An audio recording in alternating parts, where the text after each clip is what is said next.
All right, going to be doing a video today on this issue of the whole pandemic thing, how it relates to the AIDS epidemic of the 1980s, and how it ties into the everything that's going on. And I'm going to be playing a video. I'm just going to wait a few minutes here, let some people come along. Not an announced live stream, so we'll be better with announcements in the future. But I wasn't sure when I could put this thing out, so a lot of people will watch this after it's been released. So just wait here for a few minutes, see if anybody's going to come along. Let me get it. Okay, let me mute that over there. All right. So what I'm going to do here is, my brother, I'm going to actually bring up the video of the Dr. Robert Willner, and this is going to be very, very interesting. Let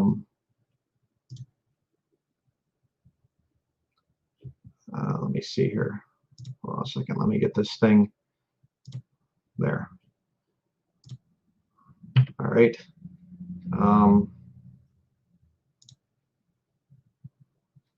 Tell you what, let me do it. Trying to figure out the best way to do this. Just bear with me for 1 minute.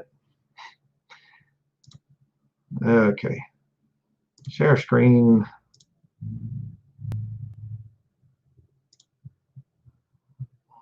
Okay. Now hopefully you can see it. Hi everybody out there. I'm going to play a little bit of this and just tell me, just say yeah we can hear it, or no I can't hear it, or whatever. Let me just try this and then tell me if you can hear it. It means it is a terminator, just like the movie. It terminates life. Okay, can everybody hear that? You just give me a little bit of feedback. I just want to make sure my audio is good. Did everybody hear what he was saying? Good. Okay, then what I will do here, get rid of some of this other stuff.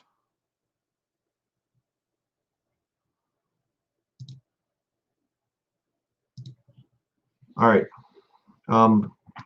So what we're going to do is we're going to play this video, and I want to give some commentary along with it, and I'm going to be actually backing up some of what Dr. Willner is saying here with other research I'm going to be showing. I actually have here a drug handbook. This is one that doctors would have. One of my wife's collection here, nursing drug handbook. You can see it right there. I'll show it in better detail here in a little bit, but it actually talks about the AIDS drug. AZT is what it's called. We're going to be discussing this, and it's going to be a really interesting tie-in to what's going on with the current coronavirus thing. And you'll see it's that Fauci is involved with this whole thing. And before we get into what's going on here, I'll just show you. This is Dr. Robert Willner is his name. There he is. And it says here, let me put this over here. Excuse me. There we go. Here he is. If you go to Wikipedia, it says there about when he was, birth and death there. But it says here, following month on October 20th, 1994, in a press conference at Greensboro, North Carolina hotel, Willner jabbed his finger with blood. He said what was from an HIV-infected patient. Willner was heavily influenced by the research of AIDS denialist Peter Duisberg, which has been discredited by the scientific community. They always do that. You gotta love that. Some guy comes out and says, hey, evolution's wrong, that he's a scientist. They'll discredit it, whatever. But notice when he dies. He dies of a heart attack April 15th, 1995. And it's a well-reported, well-known fact that the CIA has ways of killing people and making it look like a heart attack. So I believe firmly that the guy was murdered. I do.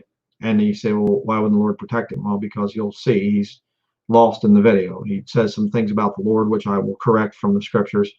But we're going to play this now. And I'm going to give my commentary as we go through it. It's a very, very important video. So here we go.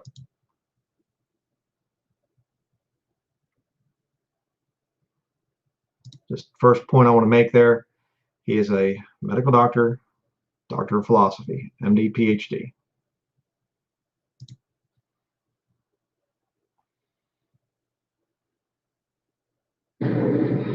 Okay, folks, on behalf of Project AIDS International, I'd like to thank you for coming to this press conference. Dr. Willner, MD, PhD, will be giving an explanation in just a moment on what we're doing here and what he will be doing with our volunteer, who is Kim Freyes, who is an HIV positive individual. Today, Dr. Willner will be infecting himself. He will first explain what he will be doing, as well as why he will be doing. Directly after his inoculation, Dr. Willner will be explaining any questions that you have. There will be a question and answer period. And I would like to take this opportunity to welcome Dr. Willner.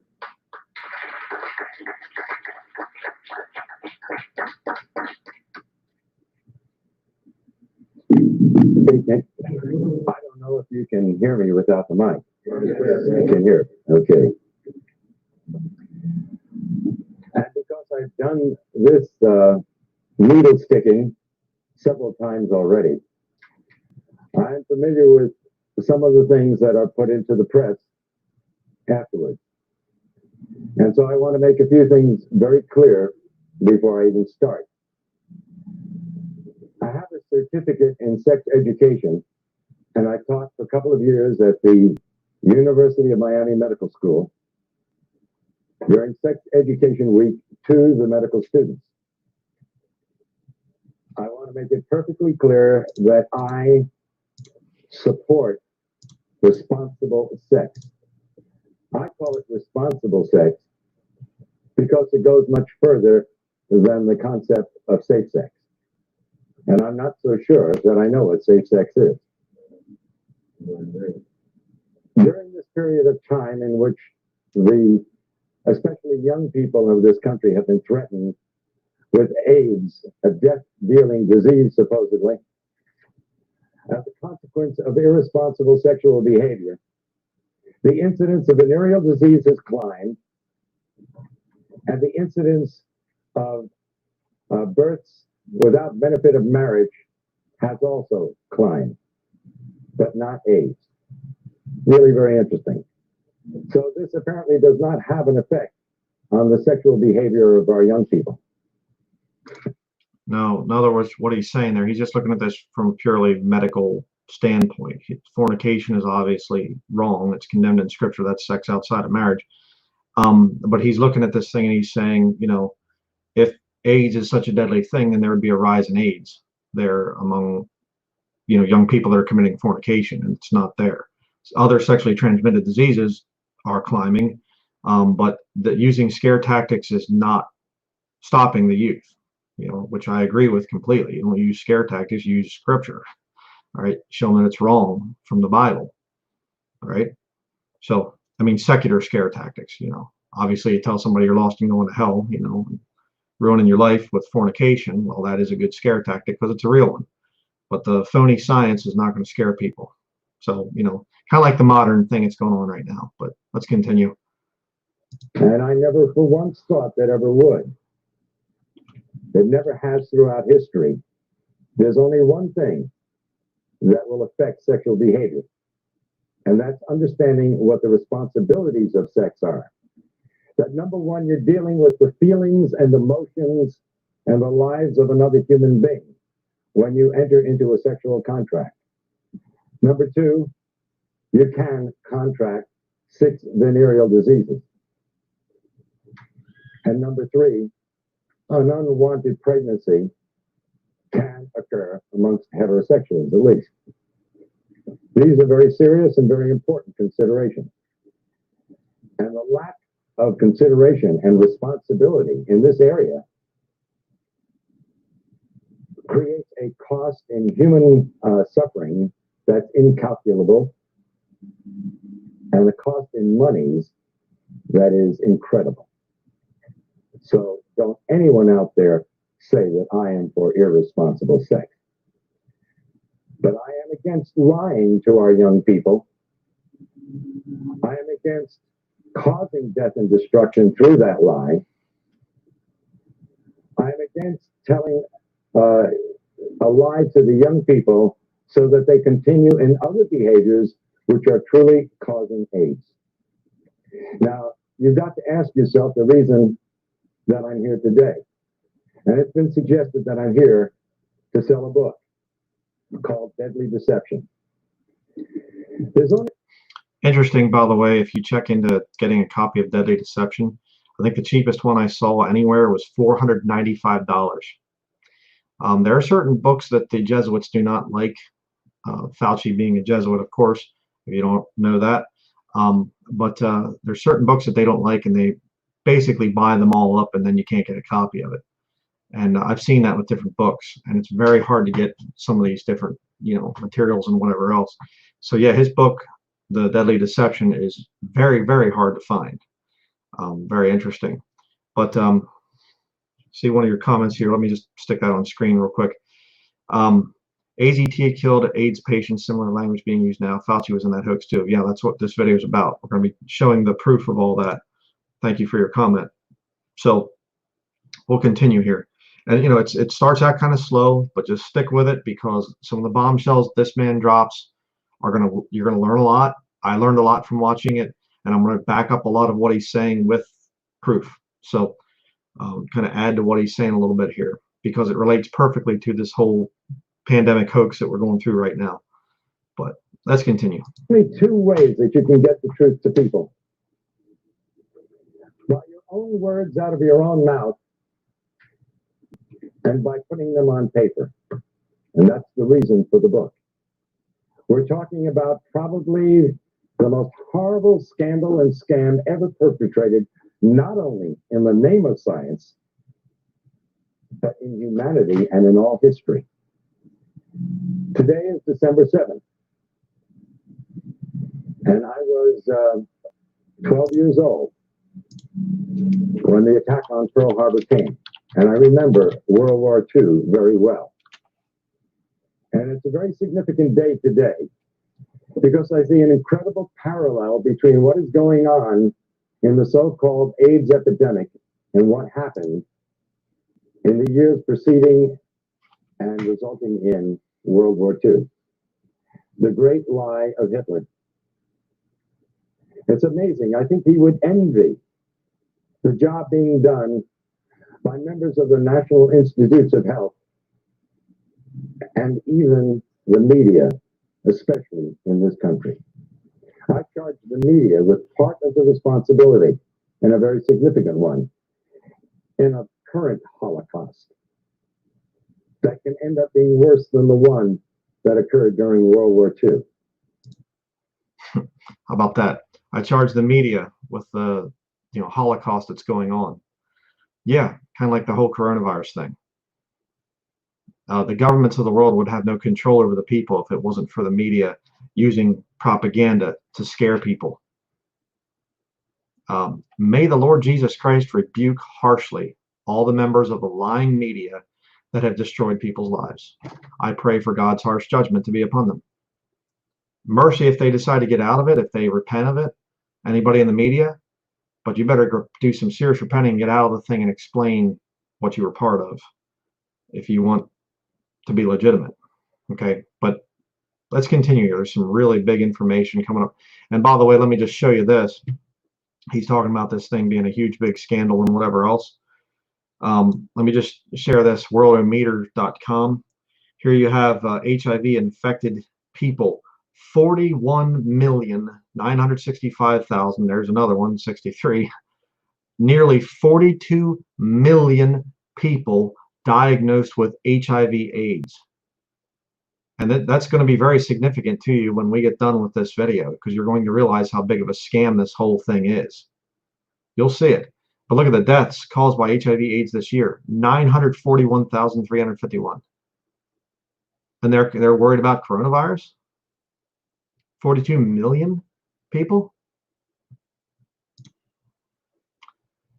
get back to the video.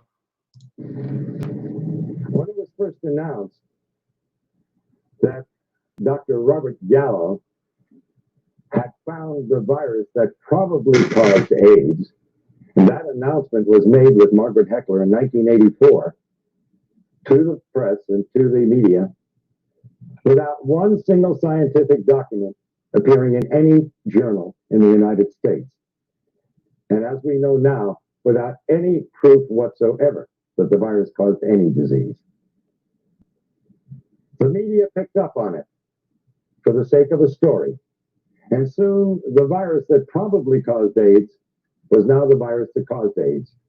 It was proven in the press and nowhere else. Now it's interesting, a lot of... It was proven in the press and nowhere else. Hello, COVID-19. Yeah. Something with, you know, that when they first came out with it, well, it's just you can get kind of a fever, a little bit of tightness in the chest and some coughing, kind of like the cold, you know, or the flu. But all of a sudden it's deadly and we have to shut the whole world down. It's media. Continue. Questions are asked of me whenever I appear before the cameras and do what some people have called a stunt, to sell books. I'm from the planet Earth. I honestly believe that these individuals are from the planet Uranus. How anyone could suggest that I would stick myself with a virus that is supposedly deadly for the purpose of selling a book, that's complete insanity.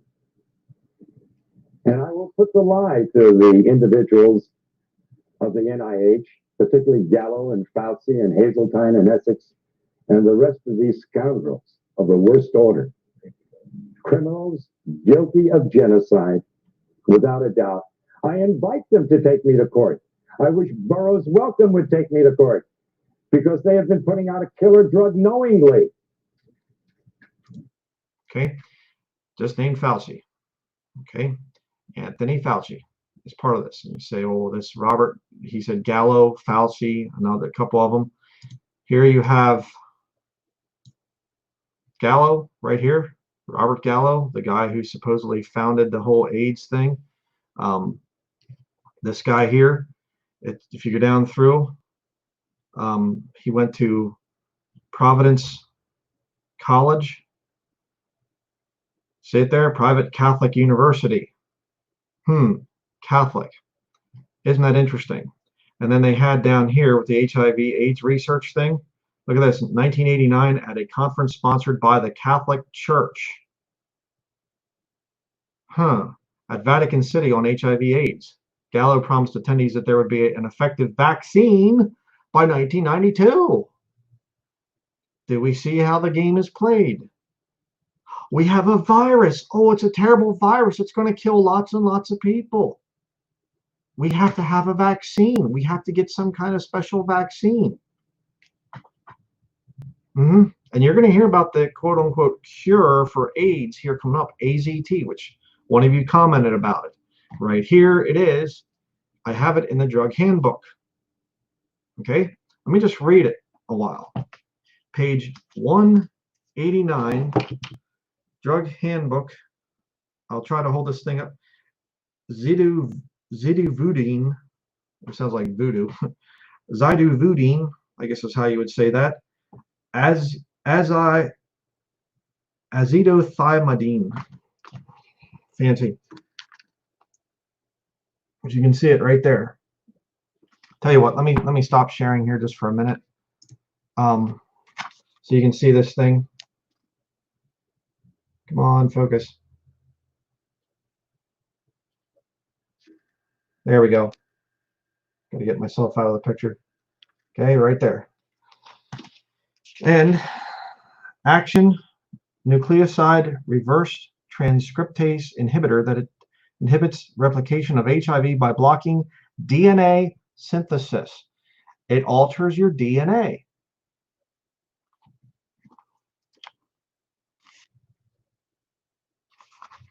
Right up here.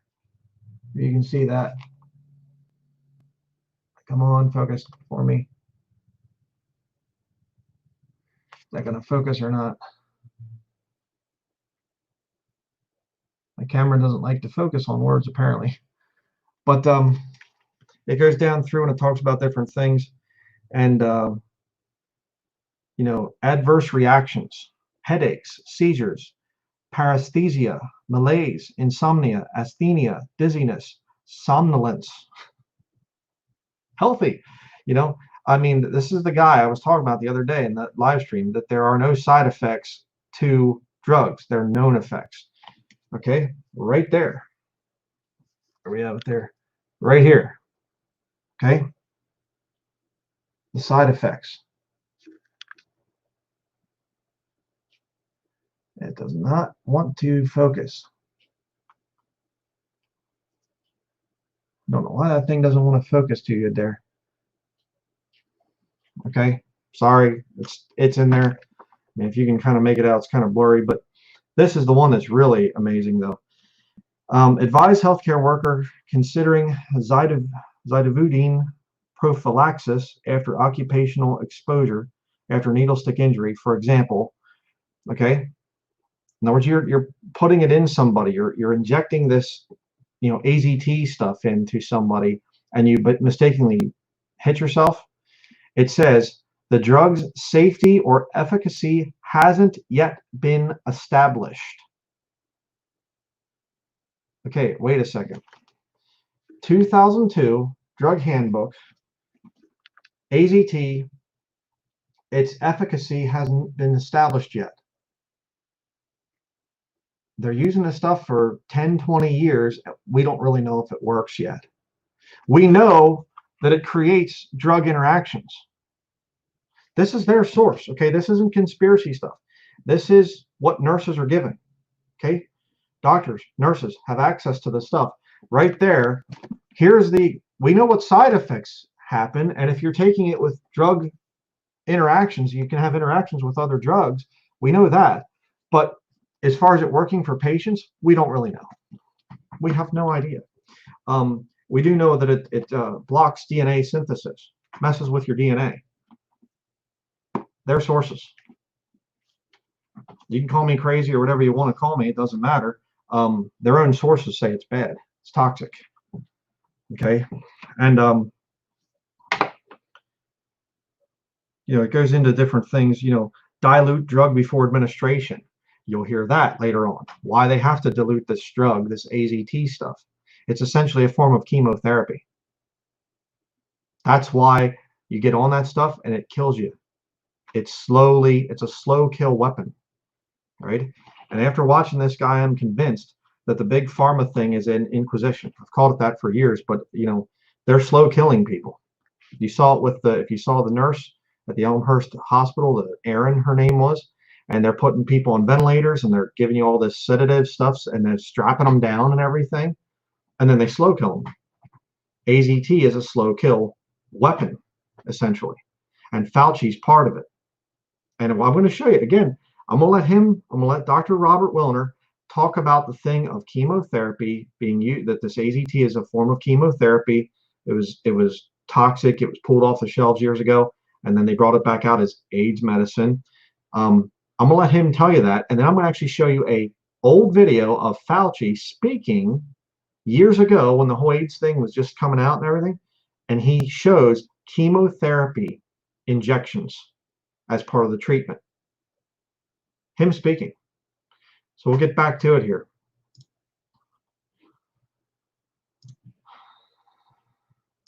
Okay. So, but you see the thing there of Robert Gallo, this Catholic Church thing right there on Wikipedia. I thought that was rather interesting. But check this photo out here. Let me show you this photo. Right there you have it. You have Fauci right here, Robert Gallo, and Hans Zerhausen right there, a German virologist. So here you go. Gallo and Fauci, two partners in crime, genocidal madmen, murdering people, knowingly murdering people. 42 million. Went up from 62 to 63, now it's up to 81. Just in the time I've been doing the video. People with HIV/AIDS. And look at that death rate. Nearly 1 million already this year dead because of this thing. And it's not the disease, it's the treatment that's killing them. But let's get back to the video here. We'll watch some more of this. Because in a court of law, I would have the opportunity to provide the absolute proof and evidence, as I have in my book, Deadly Deception. Now, I'm not alone in what I'm doing here today. How does the press escape such obvious truths? Why would the finest virologist in the world, the most noted virologist, member of our National Academy of Sciences, Peter Duesberg, why would he put his entire career on the line? What did he have to gain? He's already lost his laboratory and his funding. They can't take away his professorship because he's tenured. Okay, he's talking about Peter Duesberg there. And, you know, that's what they do to these guys.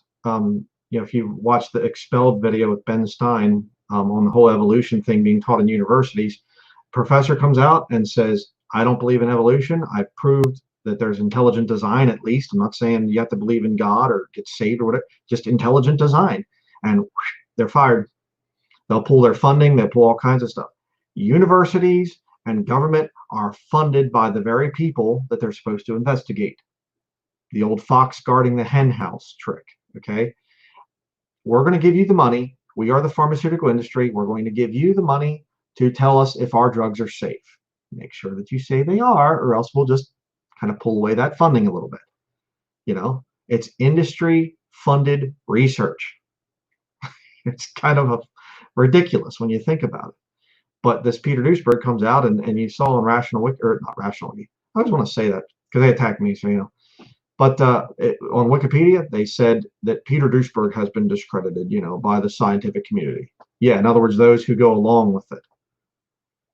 But let's continue. Some amazing stuff coming up here that this man says. Why would a Charles A. Thomas, professor emeritus of Harvard, say the same thing? Why would Kary Mullis, who won the Nobel Prize in virology last year, why would he stick his neck out?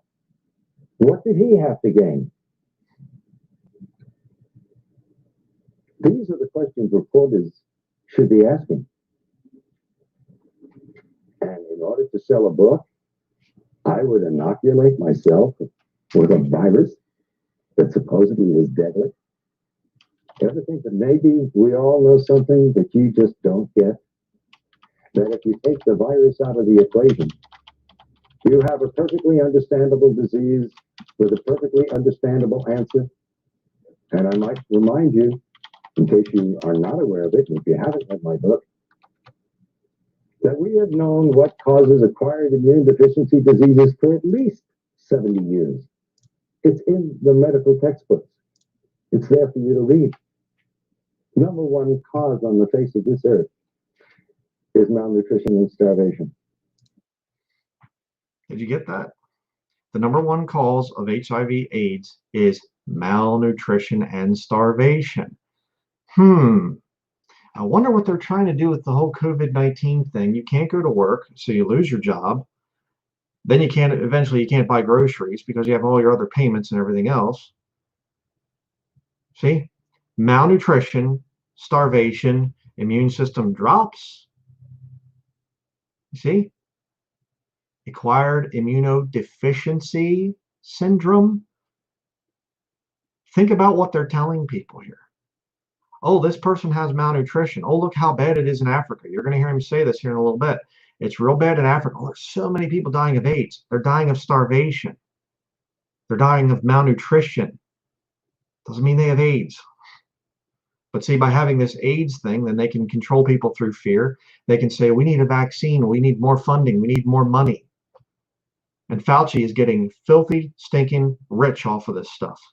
He'll talk about that too. And again, he knows Fauci. He knew Fauci.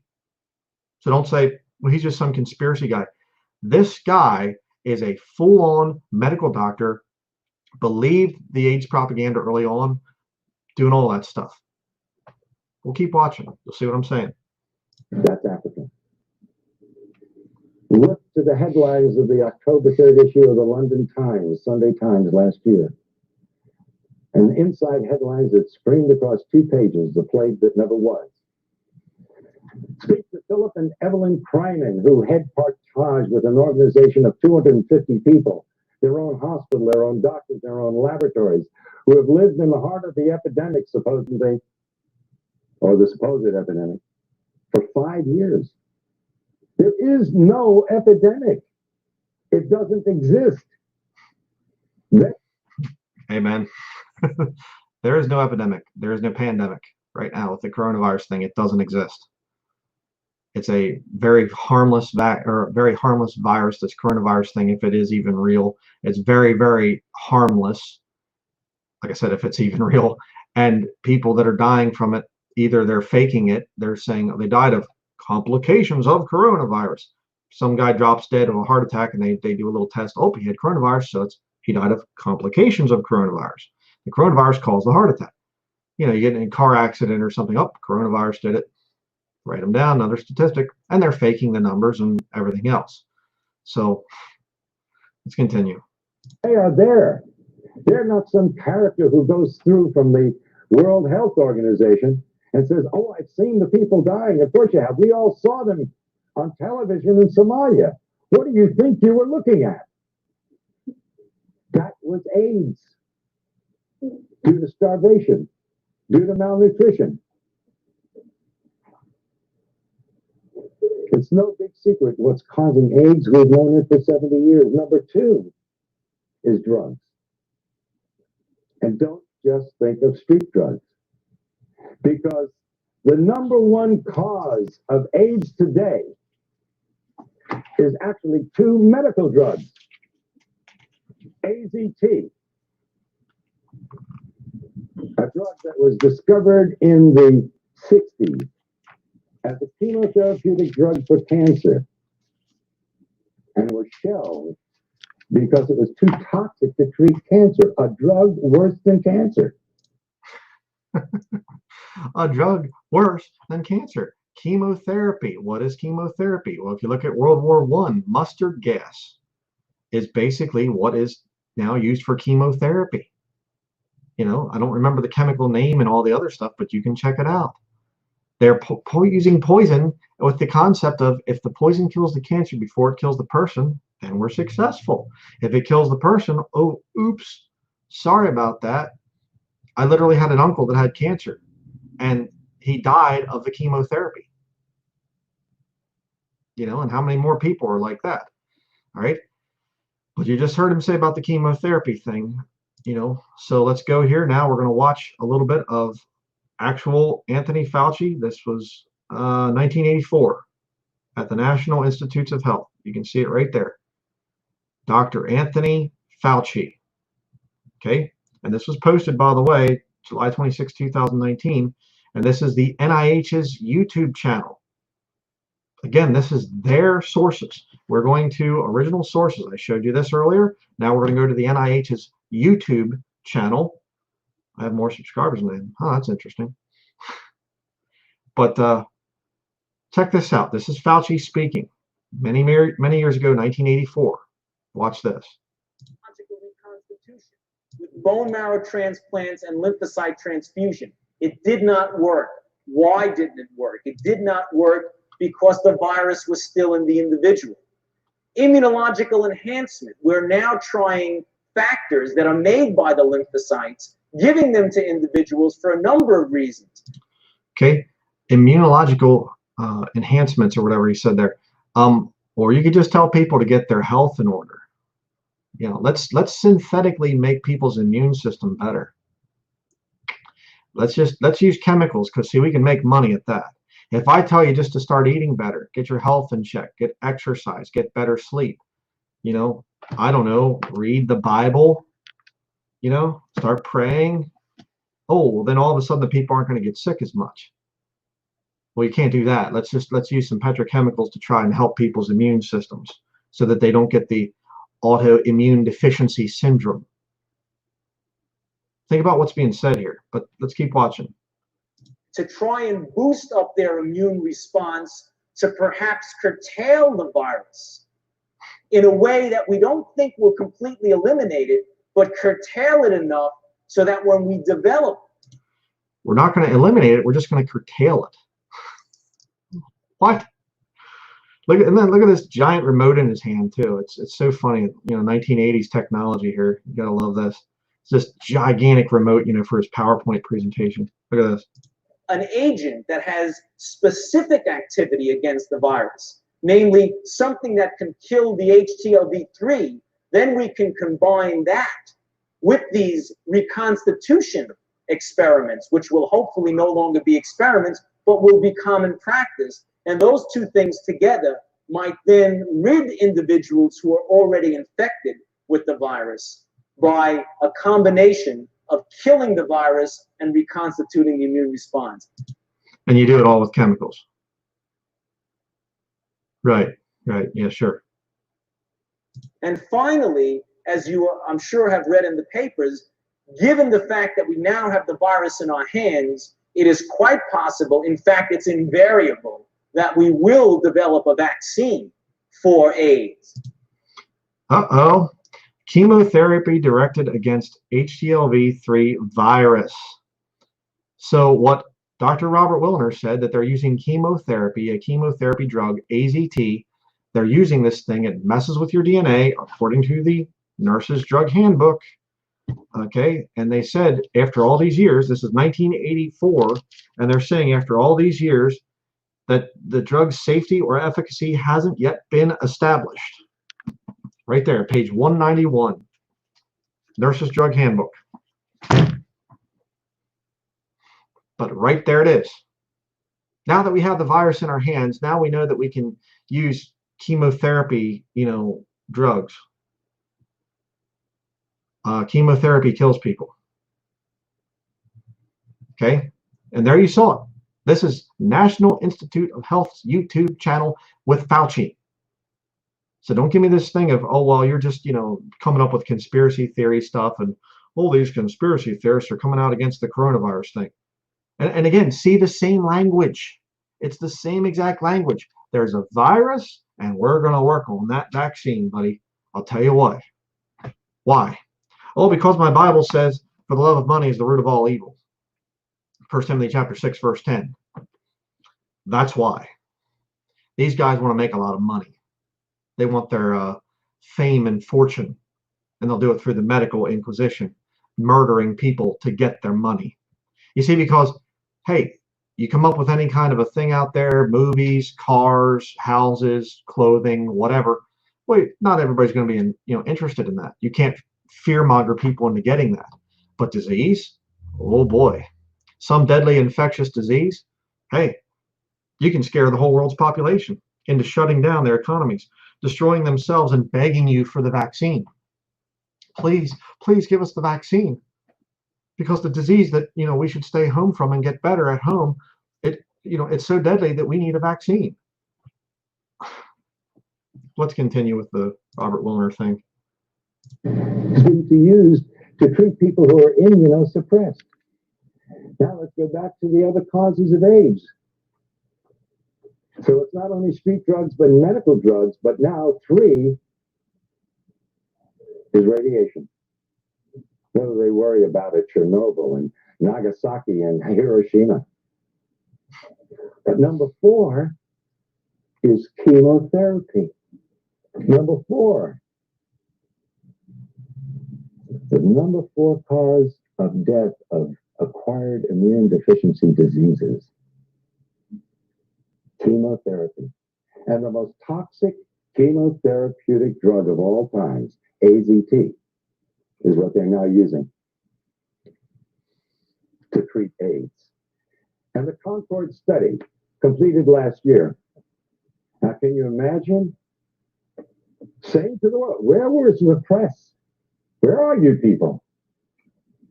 Here they're giving a drug that costs thousands of dollars a year, and it doesn't do any good.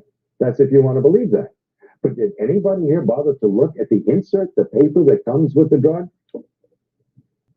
It's a DNA terminator. It means it is a terminator, just like the movie. Okay, I showed that right here in the Nurse's Drug Handbook. And I'm sorry I saw when he said audio is very bad. I'm sorry, it's an old video. It's not high definition, whatever else. The guy died in 1995, was, killed, I believe, in 1995.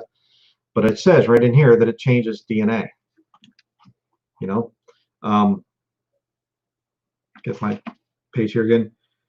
Nucleoside reverse transcriptase inhibitor that inhibits replication of HIV by blocking DNA synthesis.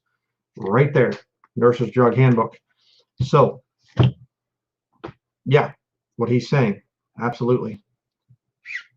Let's continue. It terminates life. You terminate DNA, you terminate life. And they talk about side effects in the insert. When are you going to learn there is no such thing as a side effect in medicine? It's an unwanted direct effect. Exactly. There are no side effects. It's an unwanted direct effect. Oh boy, remember that one. There are no side effects, only unwanted direct effect.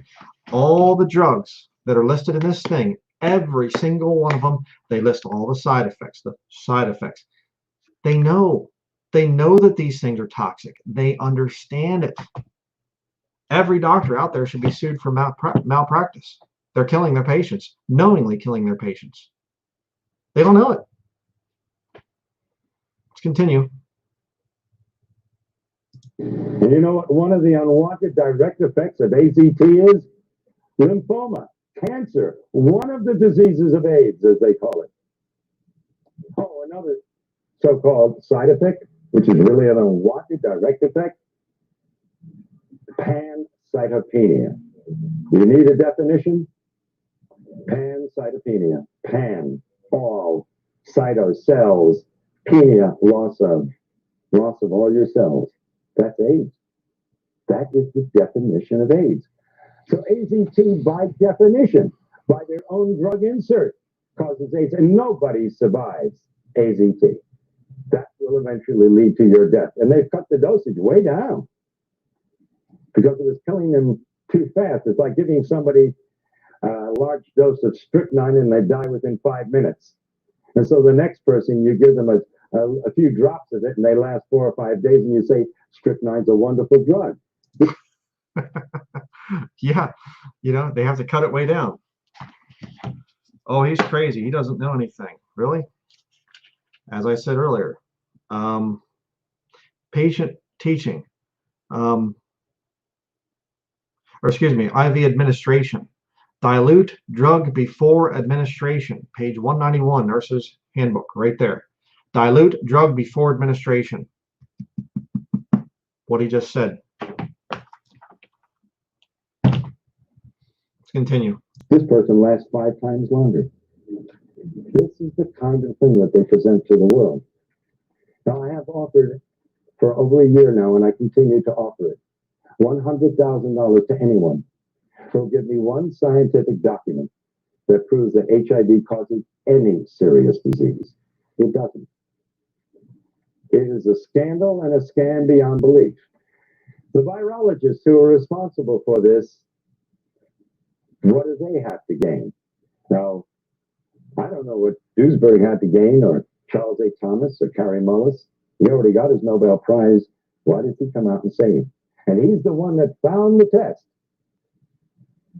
The PCR reaction. And he said, I'll pause it here for a minute. This cameraman, whoever's on the camera, is awful. I mean, they're walking all around with the camera throughout the video here. I apologize. This isn't me doing this with the video. It was a terrible cameraman back there in 1994. So I apologize. That there is no body of evidence that supports that the virus causes any disease whatsoever. But what about the individuals who have perpetrated this lie? They are all multi-millionaires. What do we have to say about the National Institutes of Health when a private laboratory, independent laboratory, found AZT to be 1,000 times more toxic than the laboratory of the NIH? We can understand a 5% error in a laboratory, even a 10% error. But a 10,000% error? 100,000% error? That's fraud. And as I understand it, the word has gone out, and there's even documents and letters to prove it, that the CDC, the same organization that let blacks go untreated with syphilis, well documented. Yeah, the CDC, founded by the Jesuits. Currently, Robert Redfield is a Jesuit. Same people, Fauci, Jesuit, all these people. They knowingly were infecting men with syphilis, black men with syphilis, and letting them go out and giving it to women and things that they were fornicating with and whatever else, and just, oh, we're just going to watch what happens. This is interesting. CIA with Project MK Ultra was going out into bars and things and putting LSD in people's drinks to see what would happen to them. Dr. Sidney Gottlieb was part of the MK Ultra project with the CIA. Look it up. These people are criminals, and they all tie back to the Catholic Church. How about that? Almost like the Bible's true when it says back in Revelation 17, she's the mother of harlots and abominations of the earth. But let's continue. Just to see what would happen with the disease. This same organization who had to admit that they can't give in on the AIDS thing now because nobody would ever be able to trust the government. I think the last election tells us what the people think about government.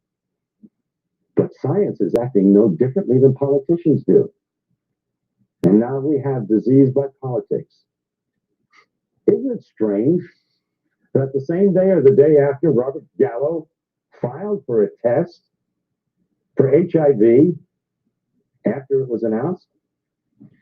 This sounds like premeditation. You mean he just happened to have this test available? And so the same day or the following day, he filed for a patent?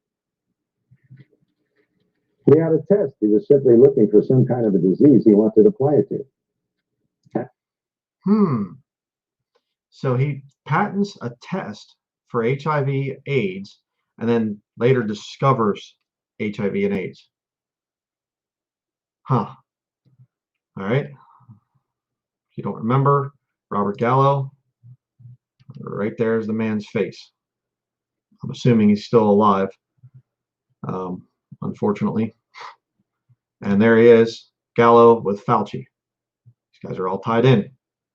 Back to the video. And that test. 30,000 Russians who tested positive for HIV were then tested with another test that's supposedly far more accurate to confirm the positivity. And 66 out of 30,000 proved to be positive. That means that the test HIV is 99.997% inaccurate. You want to take a test that's 0.003% right, and you're going to rely on that? But that's what they're doing to people out there. They're taking a test that is not only invalid, it's totally misleading. In fact, when you get results like that, then I would say you're going to be more correct that if you're read as being negative, consider yourself positive. And if you're positive, consider yourself negative. By the way, at the request of many individuals, I did go for a test a couple of weeks ago in New York City at the biggest clinic there that does more testing than anybody else. And the doctor who ran it was bragging about the fact that he did more. When I told him about the book I wrote, he said, shh, don't say anything. My patients might hear it. I tested negative. And of course, Fauci said that you need, or when he was answering what I did in Cleveland a week ago, he said, well, he's going to have to stick himself 300 times to transmit the virus. Where are you people in the press? So Fauci, in other words, you're going to see it later on. He does it again. He repeats the same thing. Guy comes up that's supposed to be HIV positive, pokes him in the finger, gets the blood out, and then he rubs the needle in the guy's blood, sticks it in his own finger. Dr. Robert Gilner sticks it in his own finger, and he says, okay, there you go. Now I supposedly have AIDS, right? Because this guy's HIV positive, so now I would be. He's been doing this for a while, and he's saying, there's no proof. Show it to me. Goes, gets a test. No, he's not HIV positive. Even though he's been taking other guys' blood, sticking it in his own blood stream. And what's Fauci say? Well, he'd have to do that 300 times in order for him to get AIDS or whatever. What? Let's continue. 300 times to transmit a virus? You cannot have an epidemic under those circumstances. If you can't transmit it by blood, you certainly can't transmit it sexually. Unless you're into the real sadistic acts during sex. I don't know how much blood you want to draw. It's literally unbelievable what they're getting away with. How does the press let this go? Oh, an epidemic. The United States government says 12,000 people died each year from 1985 to 1992.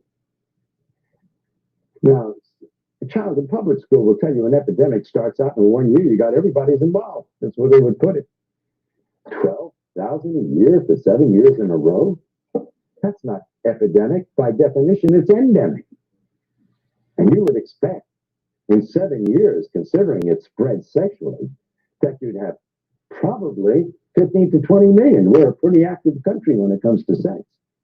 We like to put it down, but we sure belie it in that behavior that we do.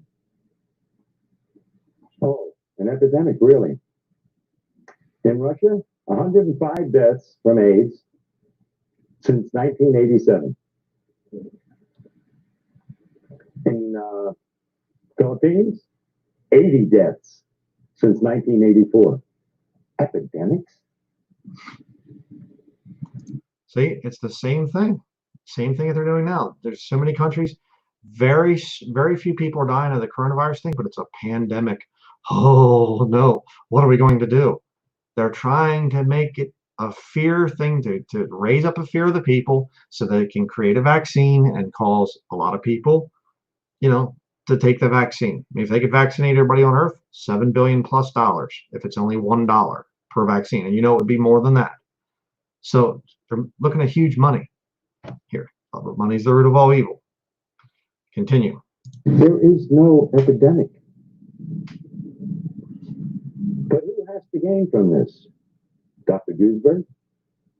What is he gaining from this? That alone should alert the press to who's telling the truth. And if you hear an argument amongst politicians and one calls the other names and doesn't answer the specific charges scientifically, who's the liar? Fauci and Gallo, instead of answering the scientific conflicts and contradictions that Dr. Duesberg has so brilliantly pointed out, instead of answering them, they call him a homophobe. Okay, get a hold of that one. Instead of answering science that a medical doctor brought out, they just start calling him names. Not much changes, does it? Okay, I've been the brunt of so many different names and smear campaigns and everything else over the years because of what I've preached and taught against the papists. They don't answer me. They don't answer me from the scriptures. Oh, you're a nut. They call me all kinds of names. I'm not even going to repeat some of them and things. You've seen them if you've been, friend of the ministry. I mean, it's just are being called homophobes by coming out and saying that AIDS is not actually what's killing sodomites. See, little mind control things that Fauci and these other guys are doing. Name calling. Continue. Can you imagine? I've been called a homophobe too. I wonder, I come here with a message of hope to not only the gays, but to the blacks and the Hispanics and all the other outcasts of society, which strangely enough are the only groups that have been connected with the so-called AIDS. Because you see, if you belong to one of those groups, you've got AIDS. But if you don't belong to one of those groups, you get the respectable diagnosis of you have tuberculosis, you have lymphoma, you have leukemia, you have Kaposi sarcoma, pneumocystis pneumonia, 30 plus diseases. Where is the press? How do they buy a story that a virus knows what country it's in? 3 symptoms in Africa, but 30 diseases in the United States and Europe.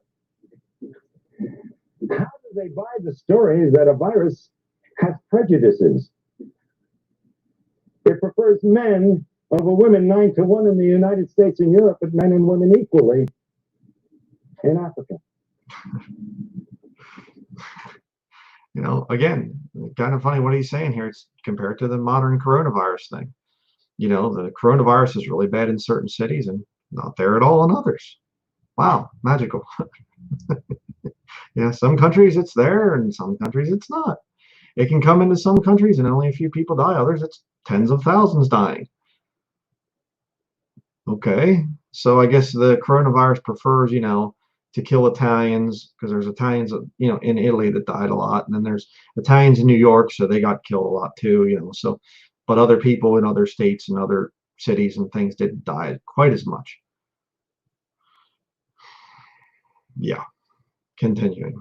It knows whether you're gay or straight, married or single, black or white.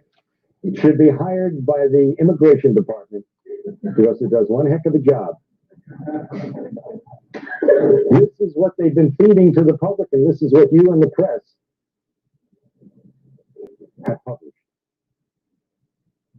It's funny, every time that I've stuck myself with a needle, I get calls from major television shows by excited young people who want to tell the truth.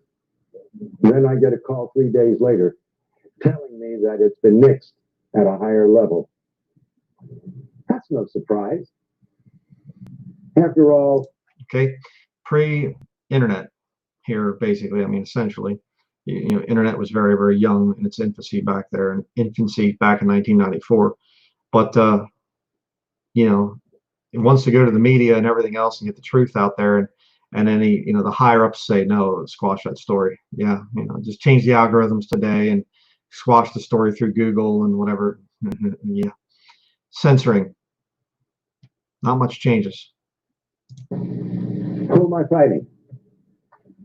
Two drug industries, one supposedly legitimate and the other illegitimate. And they do an awful lot of advertising, the supposed legitimate ones. All those things out there that they sell for your colds and everything else, that's the pharmaceutical industry. And they also put out prescription drugs, most of them.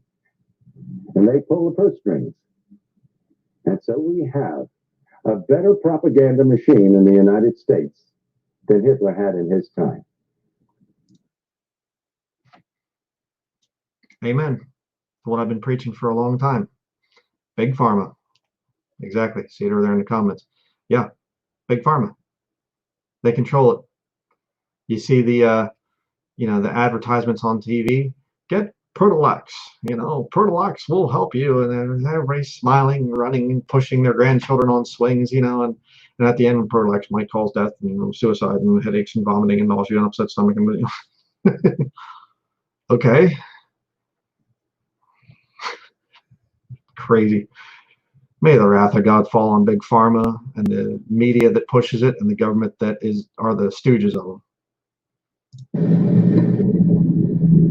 You see, Hitler pulled off a lie, and he was condemned for it by most of the world, although believed by three major groups of the Axis powers. The liars and killers like Fauci and Gallo and Hazeltine and Essex and Flossie von Stahl and the Margaret Fischels. These people are getting by with the lie and getting paid immense sums of money for it and praise from the rest of the world while they murder. The study at the university. Yeah. Again, I got to pause it here. Again, oh, Dr. Fauci. Oh, he's a hero. Oh, he's doing so much. You see it all over the press, all over YouTube. You can't escape it. Oh, we're so thankful for Dr. Fauci. Oh, he's killing people. He's lying. He's killing people. He's destroying the economy. Him and all the other Jesuits. They're trying to divide and conquer the nation. Oh, he's so wonderful. Same thing going on back here. What a brave man. He's coming out and he's speaking against, you know, he's speaking against, you know, or he's speaking about the whole AIDS thing and everything else. Here he is. Oh, what a hero. No, he's making a lot of money off of a bunch of suckers. And you have a real doctor here that tries to come out and explain it. Continue. The city of Miami was completely fraudulent. You see, I believed that the virus caused AIDS from 1984 to 88, and I treated AIDS patients. One of the few doctors willing to. Doctors were scared for their lives to even treat the patient. By the way, sticking my finger, nothing new. I did it lots of times in treating my AIDS patients. And in fact, it's amazing that in spite of the fact that we are at such great exposure to this deadly disease, the incidence of the disease amongst medical personnel of all types is less than the general population. This is a first in the history of science. Think about that. How is it possible? Maybe the virus has nothing to do with it. Not only maybe, the virus has nothing to do with it. In 1988, I was invited to a dinner. Think about that again, compared to the whole coronavirus thing. If coronavirus is so horrible and deadly and everything else, why aren't all the doctors and nurses that are in the hospitals dying from it? The deadly, horrible diseased people come in. Shouldn't the medical staff be dropping dead? We have no known cure. What can we do? We have to get a vaccine. Oh, what if we're exposed to it? Well, the medical personnel are all the time. They're not dropping dead. Continue. Where Burroughs Wellcome was going to push AZT as a drug for treating AIDS. And we were told we could ask questions during the dinner because Margaret Fishel was going to be speaking. And when she mentioned that the drug AZT had 56 side effects, I raised my hand. And I said, Dr. Fishel, how do you do a double-blind study on a drug with 56 side effects? You've got to know if you're on the drug. And she said to me and the rest of the doctors sitting there, well, the placebo had 31. And I raised my hand again. How could a placebo have 31 side effects? Yeah. Okay. A placebo, typically, when they do a drug test, is a sugar pill or something of that nature that has basically no side effects. It can't have side effects. 31 side effects from the placebo. 56 from the drug, and the placebo had 31. Okay. See, the medical establishment's just so stinking crooked. Good night. Continue. How could an inert substance have 31 side effects? I didn't know what was wrong then, but I knew there was something wrong. I knew there was something dreadfully wrong, and I didn't know how dreadfully wrong and how deadly wrong it was. But the answer came years later. The FDA, as you probably know, released AZT after 4 months of a proposed 6-month study. They cut it short because one group in this double-blind study where nobody knew who was on what, one group was doing better than another group. And so out of compassion, they terminated the study. I don't blame them for that. And sure enough, the AZT group was doing so much better than the placebo group. And so they released the drug. But then 18 months later, their own investigator from the FDA brought back his report. And guess what it showed? The participants in the study knew the first week who was on the drug and who wasn't. You didn't have a double-blind study. It wasn't the Cadillac of studies. Not only that, some of those on AZT admitted to sharing their drug with members of the placebo group. That explains the 31 side effects in the placebo group. Oh. The way it's supposed to work when you test a drug, you have two blind groups, okay? They don't mean blind people. It just simply means they're not talking to each other. They're not saying, hey, I'm taking this pill. What are you, they're supposed to be separated, not supposed to talk, okay, about what side effects you're feeling, or about what the drug, whatever sickness you're supposedly having, and whatever. Not only were these groups talking with his AZT test, but they were also sharing the drugs. So the AZT people were giving people on the placebo the AZT drug. That's why the people on the placebo were getting side effects. Insanity. But we got to get this thing out. AIDS is killing people. There's a lot of people dying from AIDS. We have to get the vaccine. We have to get this special drug, this AZT stuff out. That's the only way we can help people. Sound familiar? Does it sound familiar? This is what they're doing now. Operation Warp Speed. We got to get a vaccine quickly. Our only hope is to have a vaccine. Wear a mask until then. Social distance until then. But the vaccine, we have to have the vaccine. Same thing. I gotta click on a comment here. Pharmacia, sorcery. Exactly. Pharmakia in the Bible is a Greek word used for witchcraft in your King James Bible. So, exactly, Elizabeth, you're exactly right. Yeah. Continue.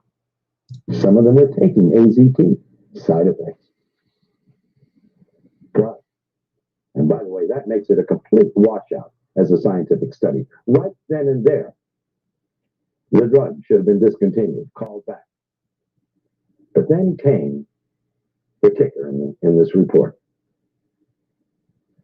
The individuals on the AZT in the 4 months of the study received 6 times more blood transfusions than the placebo group. What happens when you get a blood transfusion? You look better, you feel better, and you live a little bit longer. But the most important question and lesson from all of this, you must ask the question, why did those on AZT need 6 times more transfusions in a 4-month period than the individuals on the placebo? Because okay, who's the guy talking down here? Shane. Who's the guy talking? Dr. Robert Willner. Okay, right there you can see under his name here, Dr. Robert Willner.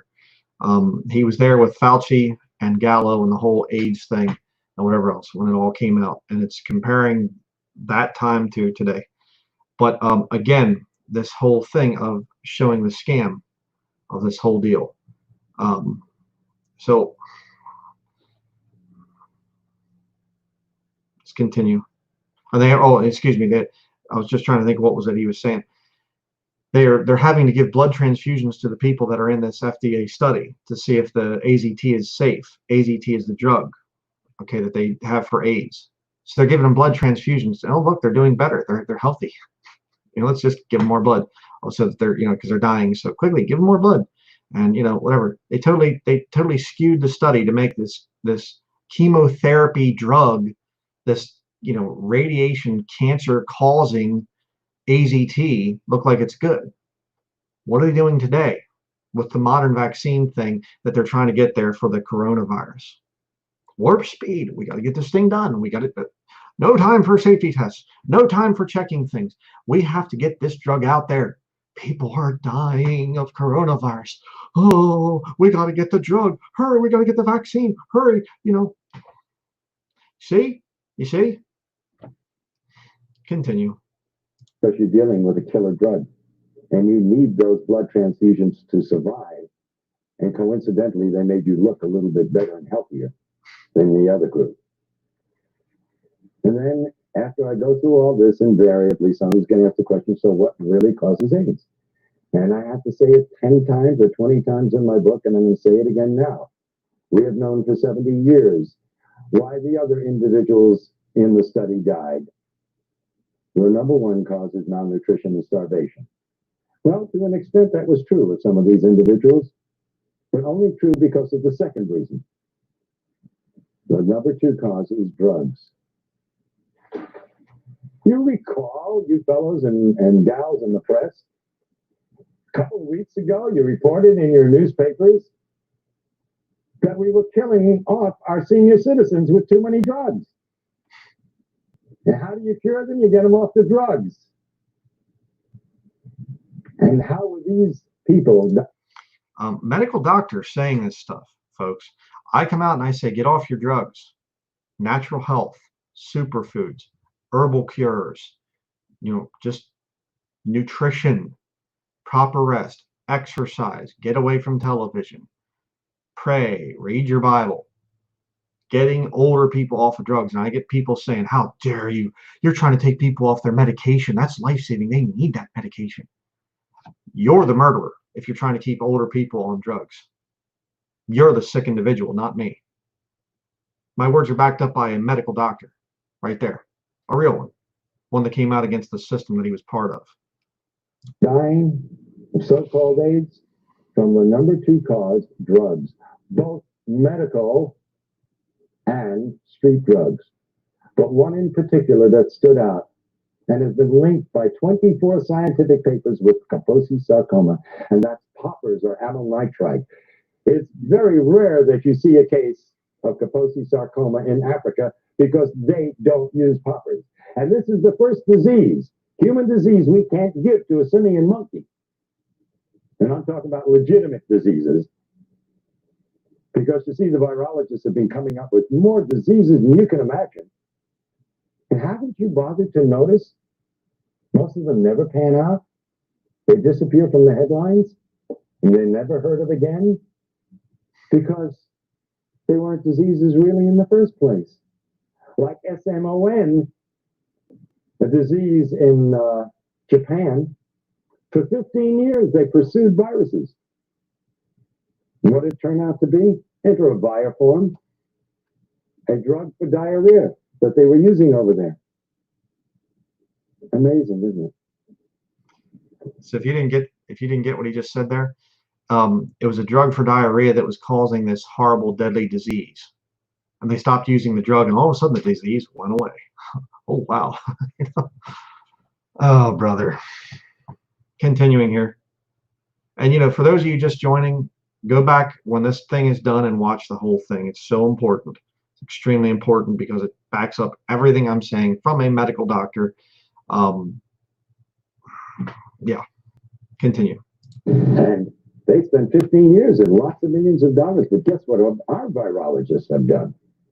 Wow, they hold a candle to Noah.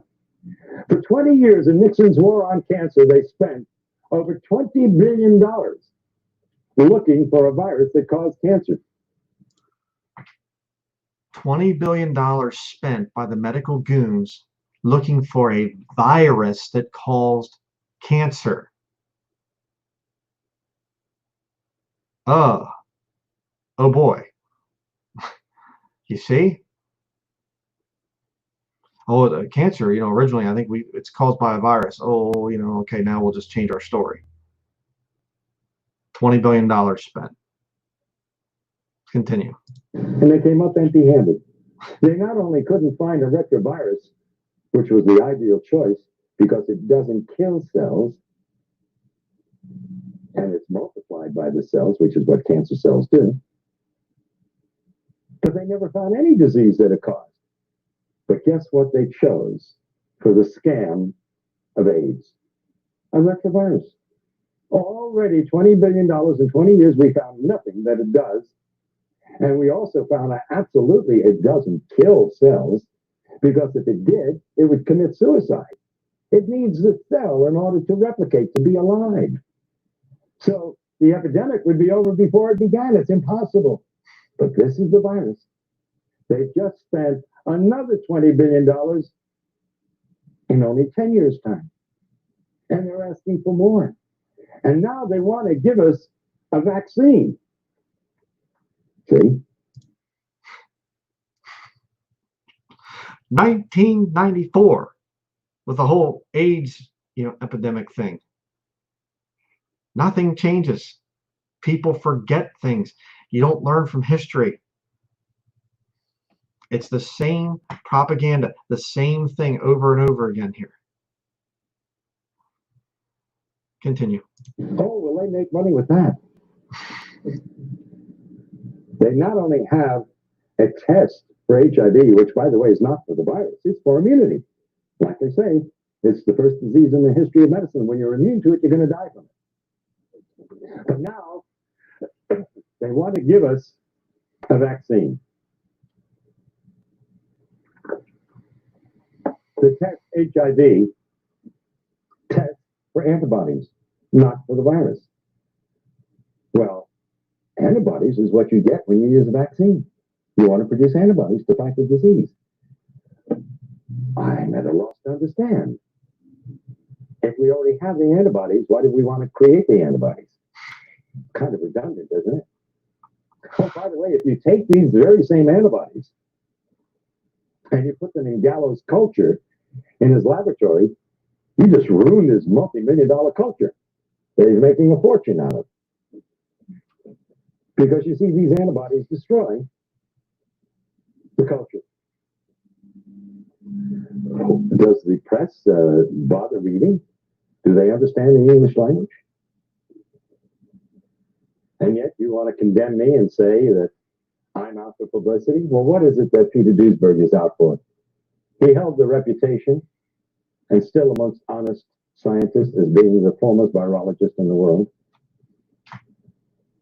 What is Kary Mullis out for? He just won the Nobel Prize. Why does he want to put at risk that incredibly marvelous reputation of being a Nobel Prize winner? Why would he put that at risk? Unless maybe there's still some honest scientists around. Now, what about the rest of them out there?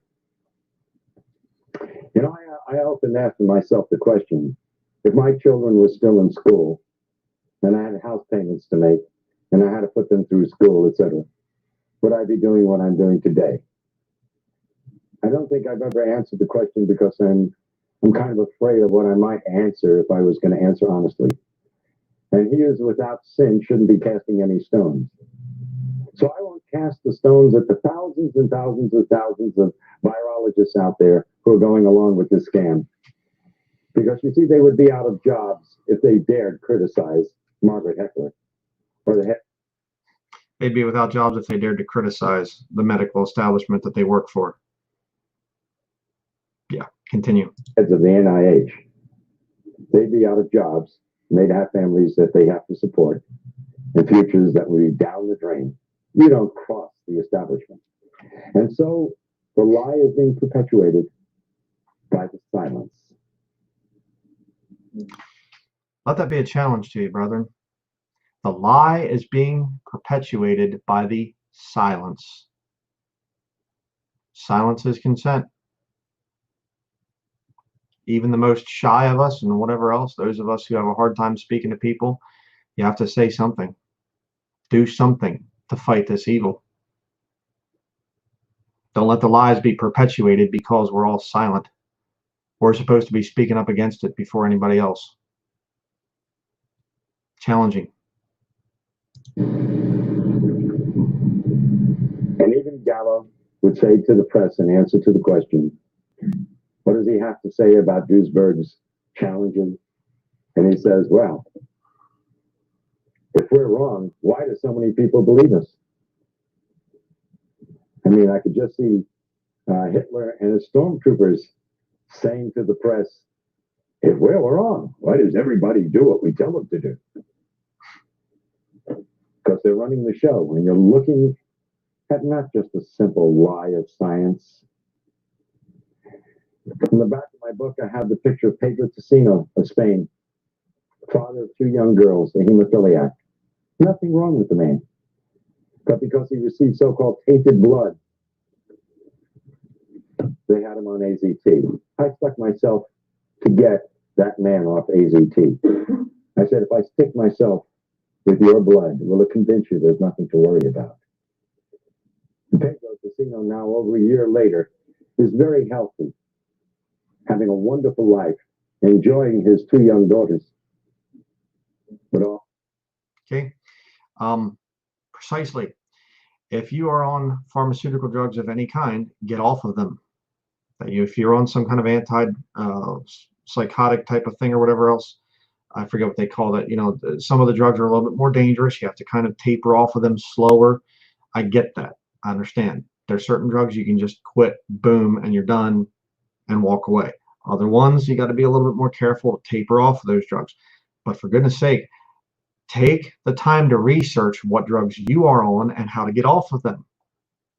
If that guy that he's talking about there had continued to be injected in things and taking this AZT stuff, it would have killed him. He stops taking the drug, his health comes back. He was being, lied to about this thing of having HIV/AIDS. Continue. All of his friends are dying or are dead. This is real. And I don't blame those scientists out there keeping their mouth shut because their jobs depend on it. And I understand that exists in the press too. But you've got organizations. And in a way, so do the virologists have organizations. And if enough of the honest ones would stand up and take that chance, if you all stand together, you make a statement. And you can do that in your press associations, even though the people who own the newspapers and the television shows are afraid of losing their sponsors. You can at least keep your dignity. That's the choice you have to make. And that's the choice that I have had to make. I figured that if I didn't do what I knew was right, I'd end up cutting my throat shaving in the morning because I wouldn't be able to live with myself. And that's the honest, simple truth. I am sticking my finger to bring attention to the current Holocaust, and it's a dreadful one. When you terminate the DNA of a human being, they waste away and die in an inhuman fashion. We all have the right to die with dignity. But if we told them the truth, a lot of them wouldn't die at all. They'd simply get off the poppers and off the drugs. And there's no dishonor in being gay and admitting that you've been on drugs. Well, here it gets into the thing a little bit of saying that there's no dishonor in being gay, a sodomite, or whatever else. Well, you can come to the Lord as a sinner, but the Bible does condemn sodomy, so I have to disagree with him in that. But yeah, continue. The decent human beings in this world will give you the support and help you, like we help drug addicts of all followings, so to speak. Those that would turn against you have turned against you anyway, because of what you feel and what you are. And there are even some religious groups who have turned against the gays and said it was God's vengeance. How can you believe in a loving God and believe that that God would cause such a terrible disease amongst humans? Okay, God does punish the wicked, certainly. That does not mean that I stand for what the media lies are about this whole HIV/AIDS thing. Doesn't mean that. But you can't twist the scriptures and say God won't punish people for contradicting his word, for sinning against what he commands. So again, I would have to disagree with Dr. Robert Willner on that. Now, this is a man-caused disease, but we all make mistakes in life. And that shouldn't stop the compassion and the love and the understanding of decent human beings. And so I do the act of sticking my finger and create another blood brother in my life, as the ancient Indians have done. And I will get another one today, because I'm not afraid of getting AIDS. I know as a scientist that there is nothing to fear. I know what causes AIDS. I am not going to lie to others nor myself about it. I don't like sticking myself with a needle because it hurts. And if you've ever seen my expression on pictures, you know that to be true. So, King Freitas, Jim, are you here? We're going to become blood brothers. Yeah. And please, to the press and to everyone else, I don't intend to stick myself 300 times because it wouldn't prove anything anyway. Oh, and might I say that a Dr. Gottlieb, who achieved fame for being the doctor that noted the first 4 or 5 cases of AIDS, who said to me on a radio broadcast the other night, he would believe me if I took a liter of blood. That's a transfusion of blood. And I said, you must be mad. What is that going to prove? If you need a liter of blood to get AIDS, then nobody's going to get AIDS. In any case, well, I got to do myself first, and then I have to do you. Yeah, but let me do your finger, okay? I mean, I got to do you first, right? Excuse me. Then I got to do me. Excuse me, I had that backwards. All right. Wait a minute. I got to find. This is a heck of a time to lose my. There we go. Okay. Ladies and gentlemen, this is a typical butterfly needle set. If somebody has a scissor, there, I got it. Okay. It's sterile. And usually we use it to take blood by sticking this in, and then we can inject things also. So let's do that. We got this. Okay. I'm going to let me put my glasses on, okay? I think you'd rather I do that. I got to tell you a cute little story. Shortly after my son was born many years ago, he's now 40, he got some kind of an infection or whatnot. And I spoke to the pediatrician at the hospital. I was an intern at the time. And he said, go home and give him a shot of penicillin. So I took the syringe and everything home. And my wife held Bruce over her shoulder. And I grabbed his little bottom cheek. And I go like this. And I stuck it right into my thumb. So careful. You can tell I don't like doing this. Never have. Okay. We want to get a lot of blood. There we go. Okay. There we go. Now I'm wiping this needle thoroughly in this blood. And I say to my friends Fauci, and Gottlieb, and Galpin, and Gallo, and all the rest of those criminals, all right, that this is for the sake of humanity and no other reason.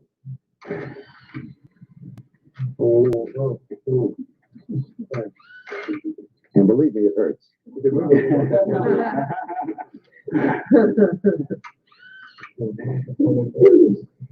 And this is in the hope that it'll save the lives of millions of individuals who will die because of the greatest lie ever told. Thank you. Get off drugs is right. Get off drugs. Get off drugs. I agree. Absolutely. Now, I will be happy to take questions from the press or from anyone for that matter to clarify in your minds if there's any doubt whatsoever. Yes. You said, I have several questions actually. You said that you were tested in New York by a leading physician there. Can you say where that was in Yes, it was in the Greenwich Village area. In fact, Karen, I think you have the issue of the native. That ad should be in the back of the native. If you'll get it, we'll give you the name and the address of the clinic because it's widely advertised. And that's where I went, where everybody else is going. And he's recognized by the state of New York, and the forms he uses, which I filled out, are from the state of New York. And by the way, I do have a copy of the document, which states that he gives you the answer to the test in 15 minutes. So it's quite a racket. And by the way, it's very interesting because that you asked the question, because you see, I was in a quandary as to what possible purpose could this serve. If you have a test that's 99.997% inaccurate, what are you proving? You would treat somebody with a deadly drug on the basis of a test that's totally worthless. And by the way, let me point out that a research group in Australia in the past year have stated that not only is the test completely inaccurate, it's totally nonspecific. That you could be positive if you had the measles, if you had the flu, if you had a flu shot from your doctor. Okay. Again, think of how it lines up with the whole modern coronavirus thing. People going in for things that aren't even coronavirus related, and all of a sudden they have it. They got coronavirus, you know. Continue. Or if you had any one of 100 diseases, let's look at the scenario. This is serious business. Somebody gets the flu or gets a flu shot this year. But so what you're finally suggesting is that the man that you this prominent physician in Greenwich Village, he in fact said, "Don't tell anybody about this because I'm making money off of these tests." Are you finally saying to people, "Don't get tested"? I'm saying absolutely do not get tested. Would you advise anybody to take a test that's 99.997% wrong?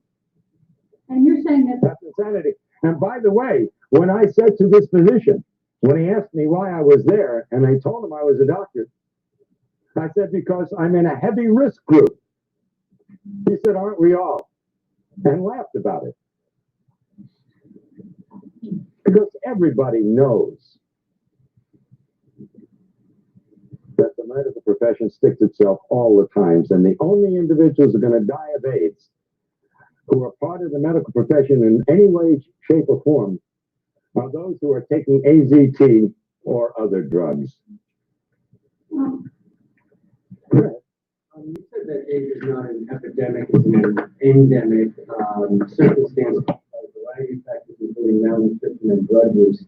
How then can you explain the years of potential life loss in the 250,000 plus people who have died of AIDS, according to CDC definition, where drug use has been going on for centuries, and suddenly we're losing people in their 20s and 30s because I'm not sure what. Okay, that's an excellent question, really. And you're using your head. That's the kind of question you should have been asked of Gallo at the very beginning.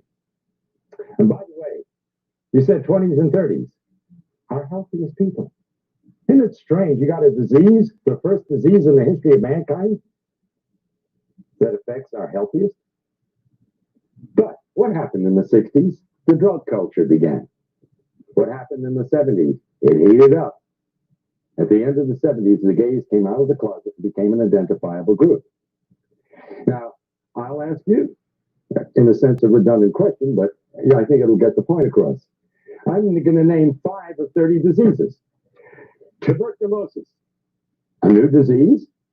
Lymphoma, oh, that's a new disease too. Leukemia, oh yes, that's a very new disease too. Pneumocystis pneumonia, another new disease, but lesser known. And Kaposi sarcoma, another new disease. No, these diseases and the other 25 have always been around. It's real easy. It's real simple to create an epidemic. You simply take a bunch of diseases and put them under one heading and then claim that one virus is responsible for it. Well, that's nonsense. Take a bunch of diseases, put them under one heading, coronavirus, and then just blame it on the coronavirus. Okay? Yeah. Continue. First of all, let me offer the proof. The reason it appeared, which I think is the essence of your question, as though it were some new epidemic coming on, is because it appeared in a select population, the gay population. But it only is appearing in gays who are on drugs. And especially, and substance abuse, right. And remember, by the way, too, that alcohol is a drug. And remember, these individuals, many of them, extremely promiscuous, would get one venereal disease after another, and they'd be taking antibiotics for these diseases all year long. And it's a matter of medical fact that antibiotics are immune suppressive. Now, get that one too, brethren. Antibiotics are immune suppressive. Okay, if you get a cold and you go and you take antibiotics, whatever, the doctor gives you antibiotics or whatever, it's going to suppress your immune system. Okay, there's so many things in this video. That's why I wanted to play this thing. There's just so much stuff that this guy says. It's so important to get a hold of. You take an antibiotic, it will kill your healthy gut flora, the bacteria, the good bacteria that's in your stomach that helps with digestion and everything else. It will kill that, and you'll start to have problems. You need to have probiotics like yogurt, kefir, sauerkraut, fermented foods. Those things all, kombucha, they all have healthy bacteria. You need that. But if you're constantly taking antibiotics, it's going to kill all the bacteria. Antibacterial soap. What are they having people doing with this whole coronavirus thing? Wash your hands with antibacterial soap. Just constantly antibacterial soap, just all the time. We moved here to this new office. I came in, there was antibacterial soap around, threw it all out. I'm not even going to let it touch my skin. It's terrible, absolutely terrible. Continue. Now, let me offer one very important bit of investigative reporting for you. It was reported in the newspapers a couple of years ago that this HIV was found in blood that had been preserved in laboratories in the 1940s. They went back and looked at some of these samples. They found HIV. Just like coronavirus. We proved that in another one of our live streams. Coronavirus has been around for a very long time. Which, by the way, has been around certainly for thousands of years. But let's just use that one example. If we had HIV in the population in the 1940s, and we had homosexuals in the 1940s, and by the way, according to Kinsey, 10 to 15% of the heterosexual population preferred anal intercourse, where in the world was your epidemic? It wasn't suitable for a scoundrel like Robert Gallo in the 1940s. He wasn't old enough, or maybe he was born just about that time, for somebody to come along and to pull off a scam of this magnitude. And now they're caught up in a maelstrom. Now, if the truth gets out, yes, it will deal a blow to the credibility of the NIH and the CDC and the FDA and the AMA, and my God, it is sorely needed. Okay. Think what he's saying here. If the truth comes out about the coronavirus, it will deal a death blow to all the medical establishments, NIH, CDC, ADA, or AMA, excuse me, all the medical establishment type of stuff.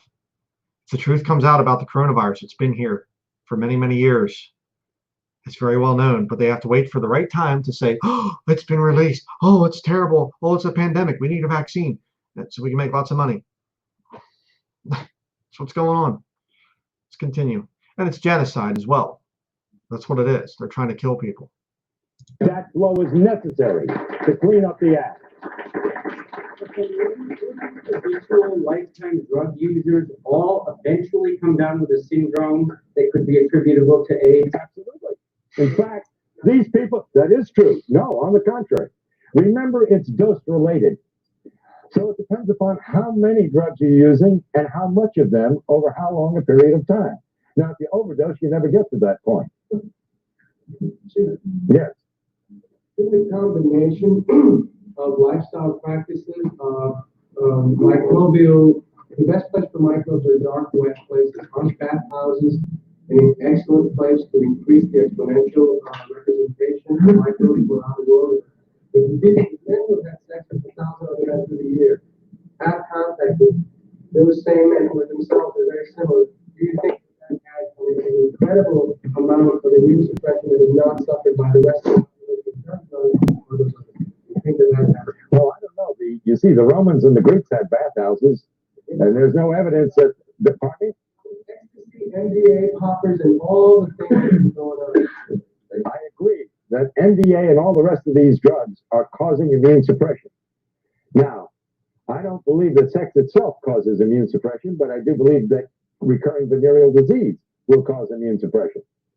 But the simple fact is that the virus has nothing to do with it. And that's the important thing.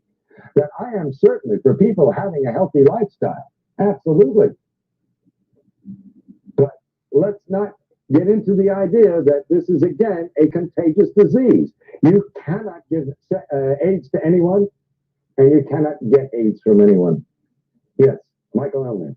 Would you consider the intense chronic psychological terrorism surrounding HIV and AIDS to be a major cause of the immune deficiency? 25 oxygenated pure blood without pain. I knew immediately what the diagnosis was. It was bladder cancer. I cannot fully describe what I felt at that moment. It is unbelievable. It's like taking a crash dive into the depths of anonymity, total isolation, fear, and panic. And all the faith in God or whatever faith you may have cannot handle that at that moment. When you start to get your wits together, and if you use your intelligence and then your faith, yes, spirit and mind are wonderful things. What you're saying is true. It's a sentence of death for most people. And immediately, their body metabolism goes into negative phases. Everything becomes destructive. Okay, what he's talking about there, if you didn't understand what he's saying, when you're diagnosed with this disease and you have coronavirus or you have cancer or you have whatever, it basically plunges your body into a very deep state of depression, and you think, oh no, I'm going to die and whatever. And this is lost people talking. Of course, as a Christian, you can say, well, Lord, if you want to get me through this, if not, I'll go home to be with you. But lost people, their greatest fear is death. And so, it puts you into a negative state in your mind, which suppresses your immune system. Again, that's why they're really pushing this whole thing, this agenda of you might get coronavirus. Oh, what are you going to do if you get it? And things, trying to scare people to suppress the immune system. Continue. This is modern medical voodoo. If a doctor tells you you are going to die, I'm willing to bet you're going to die. I'll be the first one to put money on the line and say, the chances are you're going to beat the statistics. You will die because you've been told so. This is American voodoo. So I'll get back to you, but let me take someone else. Yes, Dr. Willner, I really appreciate what you're doing. I've been out here trying to inform people about this information for a number of years now. Robert Gallo was a proven medical fraud and a multimillionaire marketing a test. The AMA itself, in its own medical journals in the 80s, have said that these tests are bad science. The microbiologists have said in their own medical texts that this is bad science. These tests do not work. The hematologists have said that this is false. These tests. They say that they have used ozone to inactivate HIV, which HIV, if it's a virus, it's a template or a pattern. So what can it do? I mean, these are just basic medical facts. How is it that this has gotten by the entire population? And the media is pushing this lie. Arthur Ashe, for example, was on 30 pills a day the 3 months before he succumbed, including AZT. How is that not iatrogenics? And how? Okay. He just said a statement there, or a word, iatrogenics. Iatrogenics. Let me look that up. Let me just do a Google search for that real quick so you can see what this means, literally. Iatrogenics. Iatrogenics is when a treatment causes more harm than benefit, as iatrus means healer in Greek. The word means caused by the healer or brought by the healer. Healer in this sense need not mean doctor. Yes, it does. But anyone intervening to solve a problem. Iatrogenics, in other words, means you're being killed by your doctor. Essentially, you're being killed by the things that they offer. So remember that. Continue. How is it that the medical profession can murder 1 million people a year, but according to their own study, the Yale New Haven study that came out this year, they admit to killing 1 million people a year. Why aren't they on trial? That's my question. By the way, I thank you for your comments, and I'd love to have a copy of that study and some of the information you talked about. I really would, because I've been going around saying it's the number 3 cause of death is iatrogenic disease. When I lecture before groups, I don't tell them what iatrogenic disease is. And I say to them, here we're worried about the so-called AIDS epidemic. I don't believe that anybody should die. I think we should all live forever. But wages of sin is death. Sorry, doctor. 12,000 a year, that's not an epidemic. 60,000 die from automobile accidents. 120,000, I've been saying, and I hope you're going to help me change, 120,000 die each year, they admit to, from iatrogenic disease, 500,000 from cancer, and 800,000 from heart disease. Okay. Did you hear the statistics he gave? Let's look at the actual thing here. This is worldometers.info. Communicable disease deaths this year. 7,271,654. He said cancer is 500,000. That's caused by cancer. 4.6 million. From 1994 to the year 2020, it went from 500,000 deaths a year with cancer to 4.6 million. Don't tell me it's because of environmental pollution or global warming or some kind of thing. It's because of hospitals doing this to people. It's because of chemotherapy and other things like that. They're murdering people. Okay? Coronavirus is just the new little way that they can do it. And coronavirus is just, it's not even all that deadly. People, I mean, you know, I'll just show you here if you've not seen this website before. Worldometers.info. Okay? But right here, coronavirus updates. You can click on that. Coronavirus cases, 15,495,000. Recovered, 9 million. Active cases. 99% of the people that have coronavirus supposedly are in mild condition. Recovery rate, 94% of people are recovering from it. It's not that bad. Okay? So again, you can go. I mean, this is, there you go. The science behind the whole thing. But look, isn't it amazing? I find it just so amazing. And look at this. The deaths today, or excuse me, deaths today, 83,700, and it's going up all the time. Huh. Deaths this year, 32 million. A lot of people die. The wages of sin is death. All right? But see, they'll scare people so that they can get their little agenda through. Let's continue.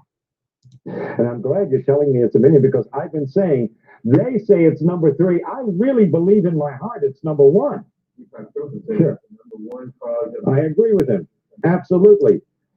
Now, if we took the figure of 120,000 being killed by doctors, not malpractice, but as a normal course of everyday medicine, then doctors are 10 times more dangerous than HIV.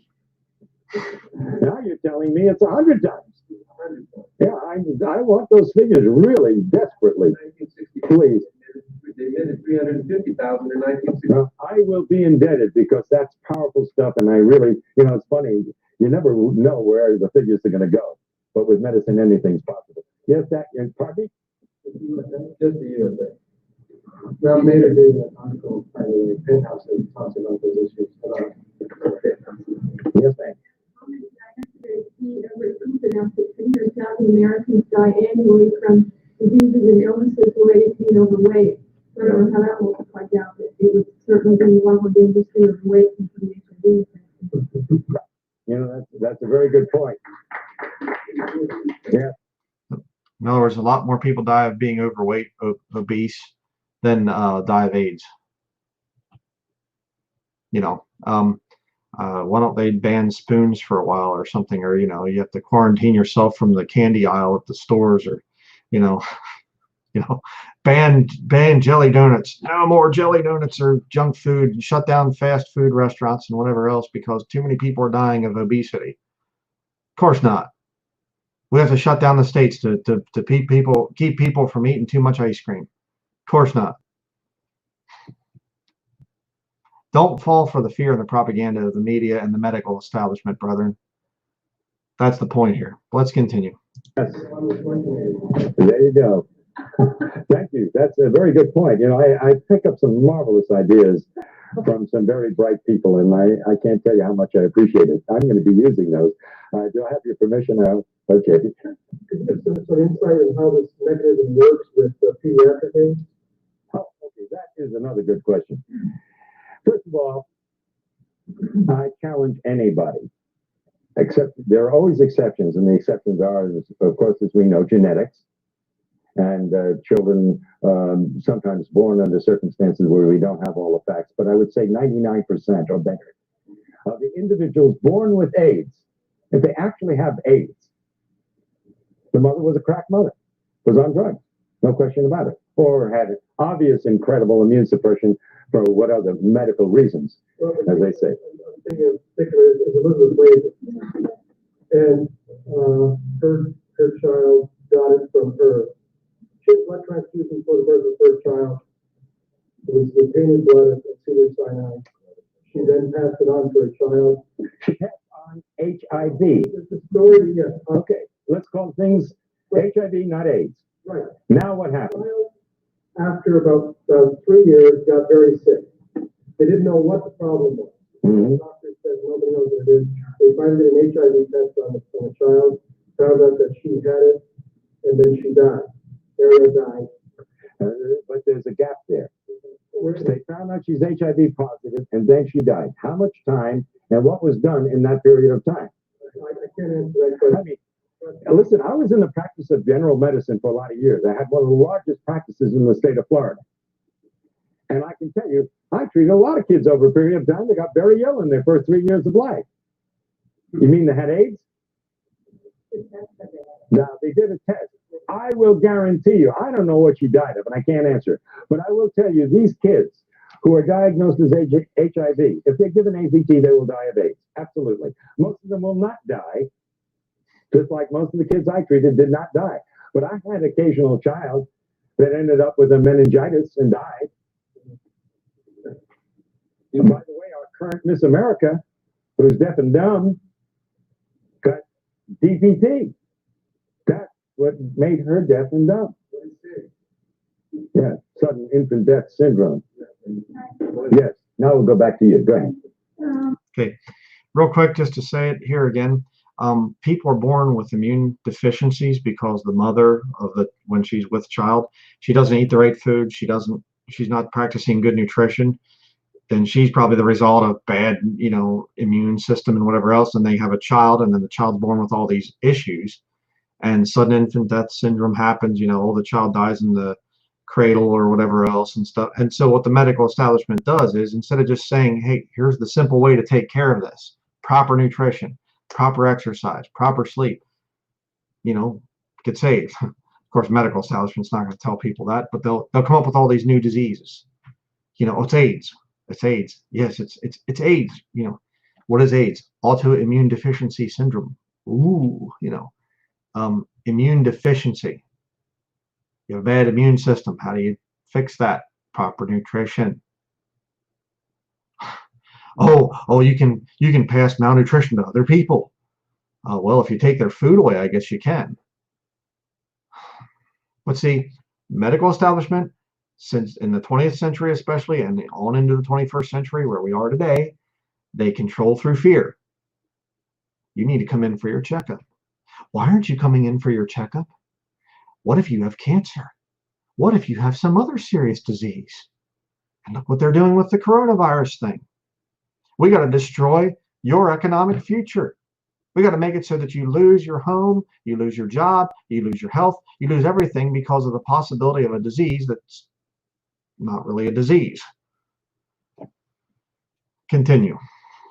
How do you explain then the T cell decline in those who have not taken AZT and are not psychologically affected? And I don't believe it to be a wonderful question. Really great. Now let me tell you a little bit about medicine.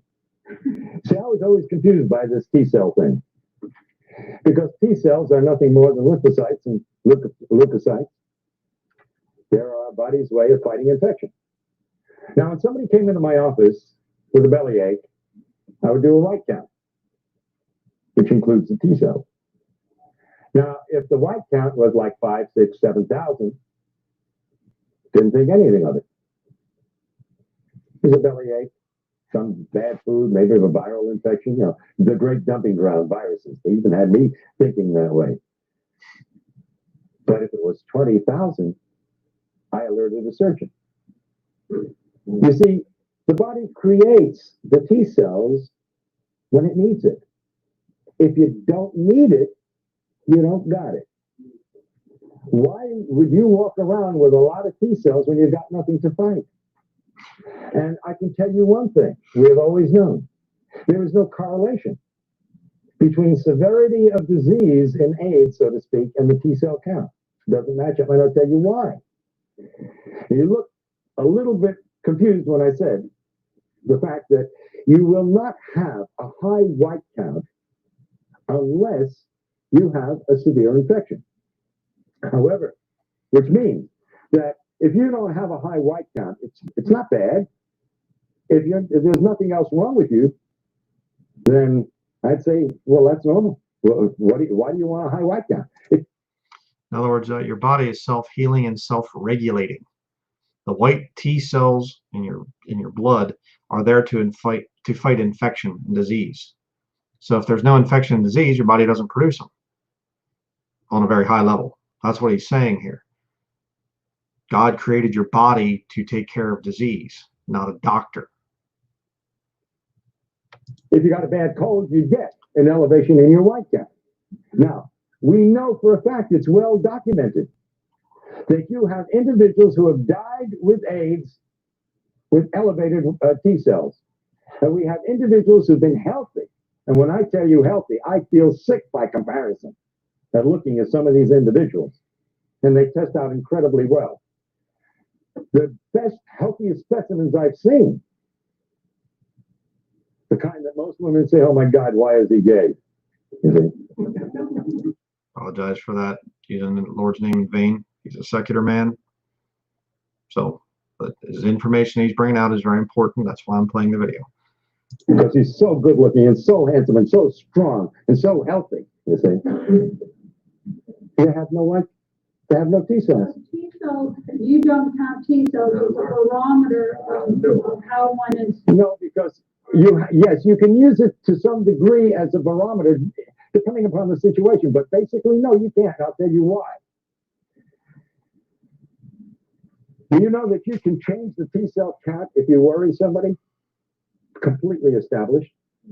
I worry about these individuals who go in and get these T cell counts one after another. Because their whole life is focused on these T cell counts. And when it goes down a little bit, instead of being reassured, which is the way I would interpret it, they get panicky. Now they're really doing damage. And at some point, if they're on drugs, and sometimes even if they're not on anything, but because they've been told they're going to die, like the witch doctors of Africa and elsewhere, these individuals will die because they literally worry themselves to death. It's a crime beyond belief. They're the rare ones, I admit. But the fact is, T cell counts absolutely have no correlation with severity of disease. They can be low because you have wiped out your immune system, and they can be low because you don't need them. That's the important thing to understand. It is not a barometer for anything. And they lie, they lie, they lie, and then they lie some more. This is a real case scenario. I go in, I get tested. I am told I'm HIV positive. My T cell count could, I've heard from cancer research, be cut in half. It was 50% of the T cell count, so I can get 50 people. The other scenario can happen too. It can go wild, go way up. If it goes down because I'm told I'm going to die, isn't that enough to get me on AZT? Oh, sure. Absolutely. First of all, let me tell you something. The CDC that let syphilitics untreated when they had drugs that could have treated, just to observe, the same CDC has already admitted that between 40 and 60% of the cases listed as AIDS were never even tested for HIV. And not that it makes any difference because the test is meaningless. The CDC, 60% of the people tested didn't actually have it and whatever, and the tests don't even work. Kind of like the coronavirus thing. Same CDC, you know, the Catholic drug creators or whatever you want to call, you know, run by Jesuit, Robert Redfield, founded by a Jesuit. Yeah. Continue. So could this scenario also happen? I take AZT because it is a foreign invader, my T cells will go up. Yes, they initially do. And that's exactly what happens. When you challenge the immune system, which AZT does, you get an initial rise. But then the AZT begins to do its dirty work and suppresses your entire reproduction of your T cells, and eventually it goes through the floor. Absolutely. That is the scenario. Yes, we're going to try to finish one or two more of your questions. Somewhere in this, you say that HIV itself is a harmless tissue. It's an innocuous retrovirus. Are you then saying that, as you said earlier, about you don't know what safe sex is? If I go back and report to my gay and lesbian readers, young gay men in particular, and there has been a rise in incidence among young gay men of HIV, again, with the test that you don't believe in. Right. Well, it means nothing. Until you give me one single document that proves HIV causes anything, it's meaningless. But what I need to, here's what I need. Yeah. Mm-hmm. Is HIV sexually transmitted? Shall I go and report to these young gay men that they need not worry? Okay. HIV, this harmless virus, can be sexually transmitted with incredible difficulty to the point where it becomes meaningless. All right? Right. And that hasn't been definitely proven. By the way, in one of the studies which they were presenting of 25 males where the semen was examined, who were HIV positive, they were able to demonstrate only in 2 out of 25 the virus, and they only found 1 in 1,000,000 cells. That is not disease. There's no way in the world, and especially with a virus, a retrovirus that supposedly is killing off the cells that it needs in order to replicate, even if you transmitted 1 virus, and it did kill off, and it was this terrible disease you say it is, there's no way it could cause disease. It's impossible. The lie is so compounded and so idiotic and so unbelievable that you literally have to fight your way out of the maze of these lies. They are all unadulterated lies, and the men responsible for them and women belong in jail. Yeah. Again, amen. Yes. Same thing with the whole coronavirus thing. You have to work your way through the maze of all their lies. They're just constantly, masks are, you don't need masks. The masks can't protect you. Oh, you have to wear a mask. Well, you don't really have to wear it because of if you're sick, you should wear it. It's more if somebody else is sick, their spit can't get into your mouth. No, but you have to wear it. We think. Maybe, well, maybe, but maze of lies, deception. Evil men and seducers shall wax worse and worse, deceiving and being deceived. Let me show this little picture here again. There he is, Anthony Fauci, back years and years ago. And here you have Robert Gallo, Anthony Fauci, and Harald Zurhausen, the German virologist, getting awards for killing people. Continue. Yes. And then we'll just... Arthur Rash, Magic Johnson, and Ms. Glazer, the late Ms. Glazer, were all unable to infect their partners, even though they had years of unsafe behavior. So there's a considerable... Okay.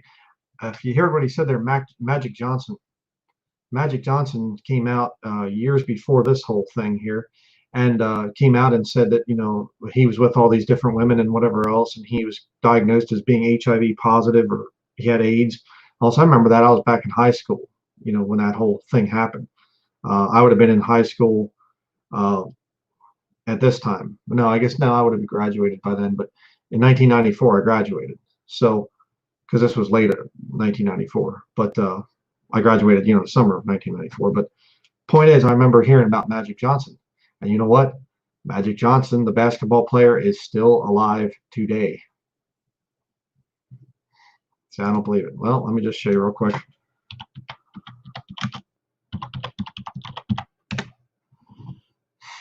There he is. Still alive. Living in Lansing, or I guess born in Lansing, Michigan. How is it that a guy that has this horrible AIDS, HIV thing, how is it that he's still alive? Well, I heard, I didn't find the evidence for this before I did this video, but I heard that he was taking AZT and he stopped. He refused to take it. So he didn't die like the rest of them. continue. Evidence that this is not the case. You know, they say you have to inject yourself 300 times with IV blood, you have to give them 3 needles to protect them. No one said that the drugs might cause AIDS. In our experience in New York, it's certainly the largest population of AIDS cases. There is a clear-cut thing that anyone looking at it will find. The people using drugs develop the diseases called AIDS, and the people who aren't recover their health. It's that simple. Yes, and by the way, for that population that you're writing for, let me simply point out, again using the government's figures, they say it takes an average of 1,000 acts of intercourse over 10 years in the United States and 10,000 acts of intercourse over 10 years in Africa to transmit the AIDS virus. That's twice a week in the United States for 10 years on an average to transmit the virus. In Africa, that's 20 times a week on an average. And if you know what the bell curve is, there's got to be some individual out in Africa that's doing it 200 times a week. I want to meet that individual. And now let me give you a set of figures which you must produce for your readers, please. The World Health Organization says that the annual conversion rate in the United States for HIV is 1 to 1.5% a year. Now, according to the figures given us by the CDC, there are constantly, for 10 years now, 1 million HIV positives in the United States. Now, that defies all definitions of an epidemic. How does it stay steady at 1 million if this is an epidemic that's going to kill everybody? And by the way, their predictions from 10 years ago were 91% wrong as far as deaths were concerned. Think of that. Now, hold on. 1 to 1.5% per year would average out to 67.5 years for everybody who's HIV positive in the United States today to become full-blown AIDS. That's the annual conversion rate, published not by me, by the World Health Organization. But in Haiti, it's 1/10 that. So if you're HIV positive, I would advise all your readers to go to Haiti. They got a 10 times better chance of survival if they go to Haiti. Because there it will take 1,000 years for everybody, this is World Health Organization figures, for everybody who's HIV positive today to become full-blown AIDS.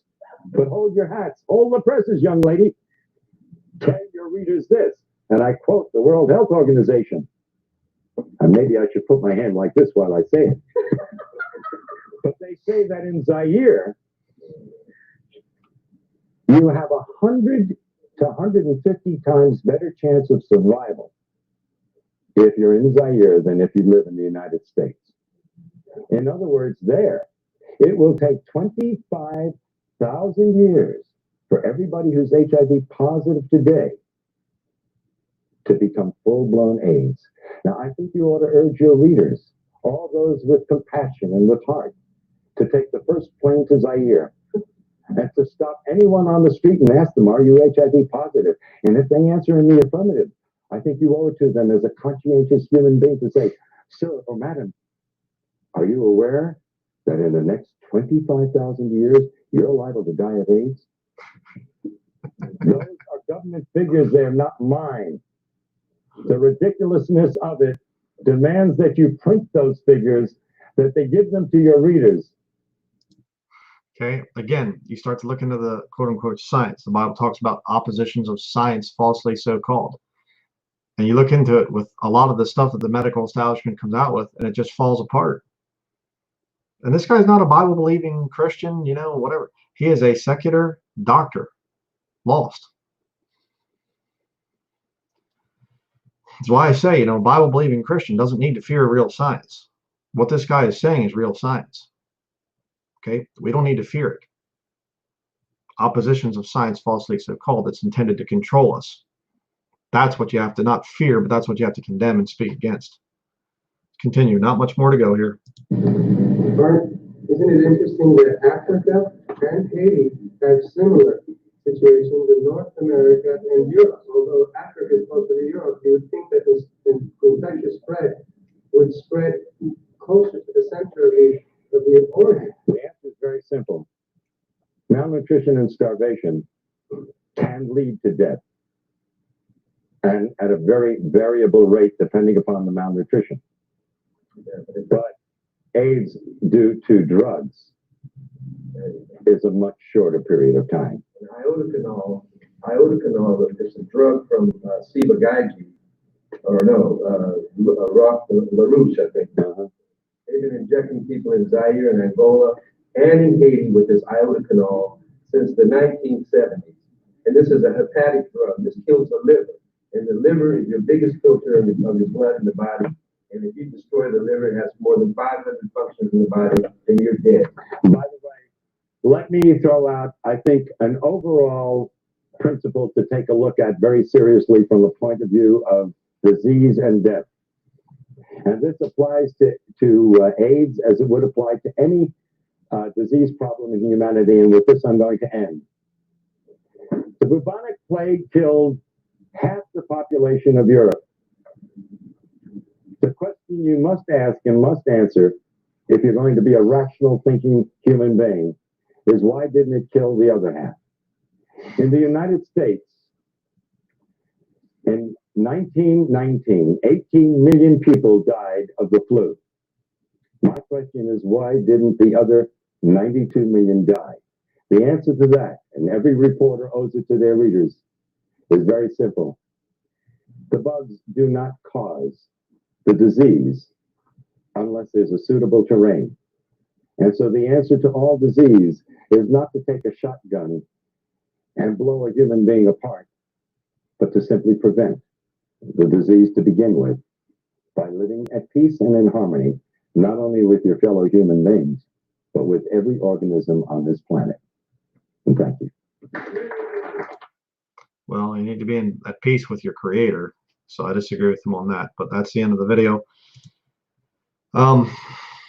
Yeah. Some really, really good stuff in there. Some definite things to think about, to pray about. But again, one more proof that this whole coronavirus thing, it's all part of the corrupt medical establishment. Remember, the word hospital comes from the ancient Catholic hospitaller order. The hospitals, the medical system, it all goes back to the Catholic Church. That's what the Bible says. So everybody just take heed to this thing, okay? You have to get your health. You know, that's between you and the Lord, right? You need to, if you have high blood pressure, figure it out. Okay, I had high blood pressure for a long time. I was on medication for it. My wife came along and just, boom, no, you need to stop taking that. I stopped taking it. I'm fine. Found out that the whole high blood pressure thing is a scam anyways. It's supposed to be, for many years, it was the, the diastolic, I think it is. It's the high number. Diastolic for many years was 100 plus your age. So my normal blood pressure is actually, 145 over 80, 90, somewhere in there. But if you go to a doctor and you say it's 145, they'll say, oh, high blood pressure, pre-hypertension, or hypertension, I guess maybe. No, it's not. And the Joint National Committee came out in 2018 and actually changed the standards for what is considered high blood pressure. So now 140 over 80, I think it is now considered normal. There's so much wrong with the medical establishment is what I'm trying to say. If you're on drugs, again, they talked about a guy earlier that was on 30 different drugs, including AZT, and he died. I knew a guy the one time, one of the worst I've ever heard of. He was an older man going to a Methodist church where my parents were attending. He was on 75 prescription drugs and he died. That's what they want. Prescription drugs are a kill yourself at home self-inquisition kit. Okay. I don't know how to maybe say it exactly, but it's something that you can kill yourself with these drugs.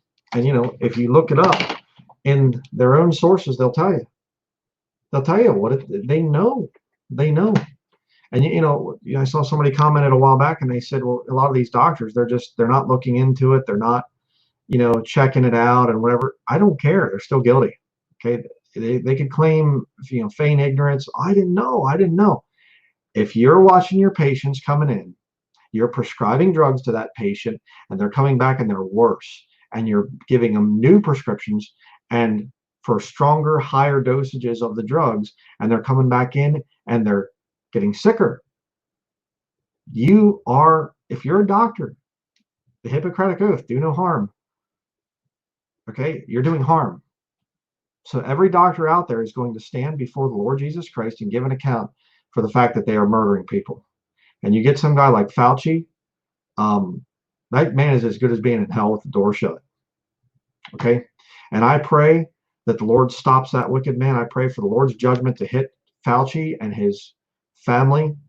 I pray the Lord's wrath falls upon that man. He's very wicked. And all the other Jesuits that are involved, including Donald Trump, who's a Jesuit educated at Fordham and sent his 2 boys to Jesuit schools. So don't tell me, oh, he doesn't know any better and whatever else. It's the Catholic Church, brethren. And how do we really fight against Catholicism? By exposing it for what it is, by witnessing to the Catholics out there who have no hope. Their best hope is purgatory when they die. Think about that. You're going to burn for a while to purify yourself, because the blood of Jesus Christ is not enough to purify you. Catholicism is the enemy. We can, this stuff, we have to come out. We have to say things against the whole coronavirus, whatever else. We have to stand up for natural health. But I'll tell you right now, it's Catholicism. We have to attack the doctrines of Rome. That's what we're called to do. Don't forget the spiritual war that's going on here, right? That's very important. Stand up for your rights. I'm not having anything to do with this forced vaccination or whatever else. Sorry, not going to happen. But we also have to stay on the case of the Roman Catholic Church. Attack their new versions that go against our King James Bible, NIV, NASB, all of them, based on the Nestle's text, which is made in conjunction with the Vatican. Go after that. Go after their false salvation. Go after their post-trib system that the church has to be purified. It's not the time of Jacob's trouble. It's the great tribulation. You see, so many different things that are Catholic. You trace it right back to the Catholic Church. All roads lead to Rome. Don't forget that. And it's about getting these people saved, getting these people out of that system. So that's going to, I guess, be it here. I just wanted to put that thing out, and I thought, I was just going to maybe put it out, a link to it, and I thought, no, I really want to kind of back up what Dr. Willner is saying, just to kind of say, hey, this guy's right, check this out, look at this, look at that. Let's keep fighting. We're at war, brother. There's no kind of a, well, I'm just going to, kind of not fight the devil, and he'll just leave me alone, I don't bother him and he doesn't bother me. Well, it doesn't work that way, brethren. The devil's going to bother you. And Lord's got to come back soon. Even so, come Lord Jesus. Amen. Amen to that. But brethren, we have no guarantee that it's going to be here in the next month or whatever else, or the next year, or we don't know. The Bible does not say the rapture is going to be at such and such time, or that we're going to get caught up and whatever at the year 2020 or something. We don't know. We have no idea. So there's a sense in which we are to say things that will preserve our lives here, in terms of so we're not being put in camps and whatever else. We have a right to fight for freedom, right? But don't get too sidetracked on that and then forsake the thing of witnessing to people and the thing of going against the real enemy, the Roman Catholic Church. Weigh this stuff out. Okay, so just another very strong, very hardcore piece of evidence. And again, I got to say this. I can't tell you how many times I've been in churches and, do we have any prayer requests? Somebody raises their hand. Oh, please pray for me. I went to the doctor and they got me on these new pills and I'm really feeling terrible, but, hopefully everything will be all right. I probably got to go back to the doctor again for another checkup, and I don't know. And, a month later, I have cancer now, and I'm going to have to start going through chemotherapy. And, there's like this whole cult following of cancer survivors within these church buildings. And these gutless, spineless preachers don't have enough courage to say, stay away from the doctors, get away from the medical profession. I mean, I've been in church buildings that were literally, they have doctors going there and attending. Guys that are on the take, you check out ProPublica, I think it was, .com, and you check these these doctors out, and they're getting kickbacks. They're getting money from the pharmaceutical industry to put people on drugs, and these people are claiming to be Christians, and they're watching their patients get worse and worse and worse when they're prescribing drugs to them. But I go to church and I'm a Baptist, and whatever. We have a whole practice, and we're all Christians here. Cornerstone Family Health Practice, I think it was in Lidditz, Pennsylvania. They claim to be Christians there. Went in for a checkup on something and whatever else against my will. I went in there. I shouldn't have gone, but it was a stupid thing I did. And the guy's trying to put me on drugs. Professing Christian. You go in there and they got the little area for children to play, and it's got Veggie Tales and all this other stuff, which is terrible. We need to stand up and fight this whole system. Somebody that's on drugs and whatever else and things, get them off the drugs. Do what you can. If you're on drugs of some kind, prescription drugs, get off of those drugs. Nutritional health, so important. It's part of your personal relationship between you and God. So that's going to be it. Hi to everybody. Please go back and watch the whole thing. It's one of the most important videos I've ever put up. I remember I'm seeing Brother Jacob here put your comment up. We need to avoid doctors and hospitals like a plague. The irony. Yeah, really. When I first got married, my wife went off on the whole medical establishment. She said, if I ever get sick, she said, don't you dare take me to the hospital. If we're in a car accident or I ever get hurt or whatever else, don't take me to the hospital. And I said, oh, come on. Well, I'm in a natural health, but let's be reasonable here. You got to go to the hospital for this or that or whatever. And she just vehemently, no, I will die first before I go to one of these places. You don't understand. And then by the time I've been married to her, I get to know my wife a little bit better. She had, training to be a medic in the Army. She went through that whole thing, Fort Sam Houston, I think it was, where she got her training, her medical training. She's talked about that in her testimony. You can see that. And from Lutheranism to salvation is what her testimony is called. She also was raised. Her mother was a nurse, or kind of she was in the whole cardiac rehab thing and whatever else. And she was trained by Jesuit doctors from Creighton University in Omaha. So my wife's from that whole world there, and they started to experiment on my wife, by the way, when she was 1 year old. So with all the medical establishment out there, a 1 year old baby, and they started doing medical experiments on her. So her parents took out insurance policies on her and things because they, I guess figured she was going to die. And just horrible, absolutely horrible the stuff my wife has been through. And I don't think she's crazy anymore. I did at first. I thought, oh, come on, not across the board crazy, but I just thought, come on, honey, this don't go to the hospital thing and all this stuff. I don't think that way anymore. I've learned a lot from her. And please, if you're out there and you're on drugs, get off of them. You heard it from a medical doctor. Get away from drugs. Get away from drugs. It's not just me. So I don't even care if you're an atheist or you're sodomite or Roman Catholic, Jesuit, whatever you are. Don't get on drugs. Don't get on drugs. So, and by the way, let me just say that the damage that was done to my wife over the years, through all the stuff that she went through, she's come out of a lot of that, and nutritional health is bringing her back and everything. So there's been a lot of detoxing, a lot of things that she's had to come through. And so there's no, oh, well, I've just gone too far and I can't, come back or whatever. No, you can come back. Nutrition, God's health system of health is so much more powerful than the drugs of the death cult known as the medical establishment. They want to kill people. That's the whole thing. You can kind of surmise, and well, it almost looks like they want people to be sick so that they can make money off the people. That's not even a theory anymore. It's proven fact. That's what they want. And you get into these higher level elites and stuff, they want to kill large numbers of people. they're going to do it through the medical inquisition. And they'll get the, it's such a sick joke because they're literally getting people to kill themselves with the drugs that they're giving them. And they know about it. One of their books.